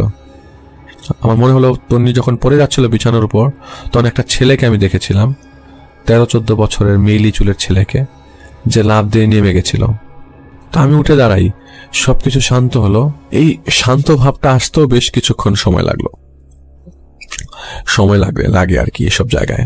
তন্নির হুঁশ ফিরে আসলো, কিন্তু মাইকেল একজন মরেছে, আরো মাইকেল আছে। আর যেই মাইকেলকে আমি দেখছিলাম লাফ দিতে, আমি স্পষ্ট দেখতে পেলাম সে তন্নির মা আমার পিঠের উপর বেতালের মতো বসে আছে। আমি না দেখার ভান করলাম। আমি তন্নির মা বাবাকে গাইডলাইন দিচ্ছিলাম। হঠাৎ তন্নির বাবা আমাকে জড়িয়ে ধরলেন। বাবারা যে সহজে কান্না করে না, অনেক সময় বাবারা তো শক্ত, বাবাদের কান্না কেউ সহজে আসলে দেখে না। আমি ওনাকে শান্ত করে গাইডলাইন দিলাম, বলে দিলাম মাত্র একজন মাইকেল গেছে, আরো আছে, দোয়া করতে থাকেন আল্লাহর কাছে, ওরা আসবে, আমি দেখছি কি করা যায়। আমি তখন তন্নির মামাকে বলি, আমাকে এগিয়ে দেন তো, আমাকে একটু আপনি বাইরে এগিয়ে দেন। আমি তো জানি মাইকেল আরেকটা ওনার কাঁধে। তখন আমি ভান করেই চলছিলাম ওনার সাথে। ভদ্রলোক বাঁকা হয়ে চলছিল। আমি জিজ্ঞেস করলাম, আপনি বাঁকা কেন? উনি বলল, বুঝতে পারছি না, খুব চাপ লাগছে আমার ঘাড়ে। কিছু দূর হাঁটার পর আমি একটু পিছিয়ে যাই। মাইকেল, কই যাস? লোকটা থামলো, এরপর দৌড় দিল। সামনে মোড়টা সে পার হতে যাবে, সেই সময় অন্ধকার ভেদ করে মাইকেলের সামনে আসে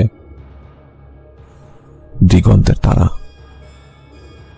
পেছনে আমি, সামনে দিগন্তের তারা। সেন্ট মাইকেলস এর মাত্র শুরু। এটা কি চিন্তা করছেন আমি জানি না, আপনারা কি ভাবছেন ঘটনা নিয়ে। এই ঘটনাটা মানে টু বি অনেস্ট জাহিদ ভাই, ওয়ান অফ দ্য বেস্ট, অসাধারণ ঘটনা। এবং আমি জানি অনেক অশালীন মন্তব্য ঘটনার মধ্যে আছে, অশালীন কথা আছে। আমি মাফ চাই আপনাদের সবার কাছে, প্লিজ আমাকে দয়া করে মাফ করবেন।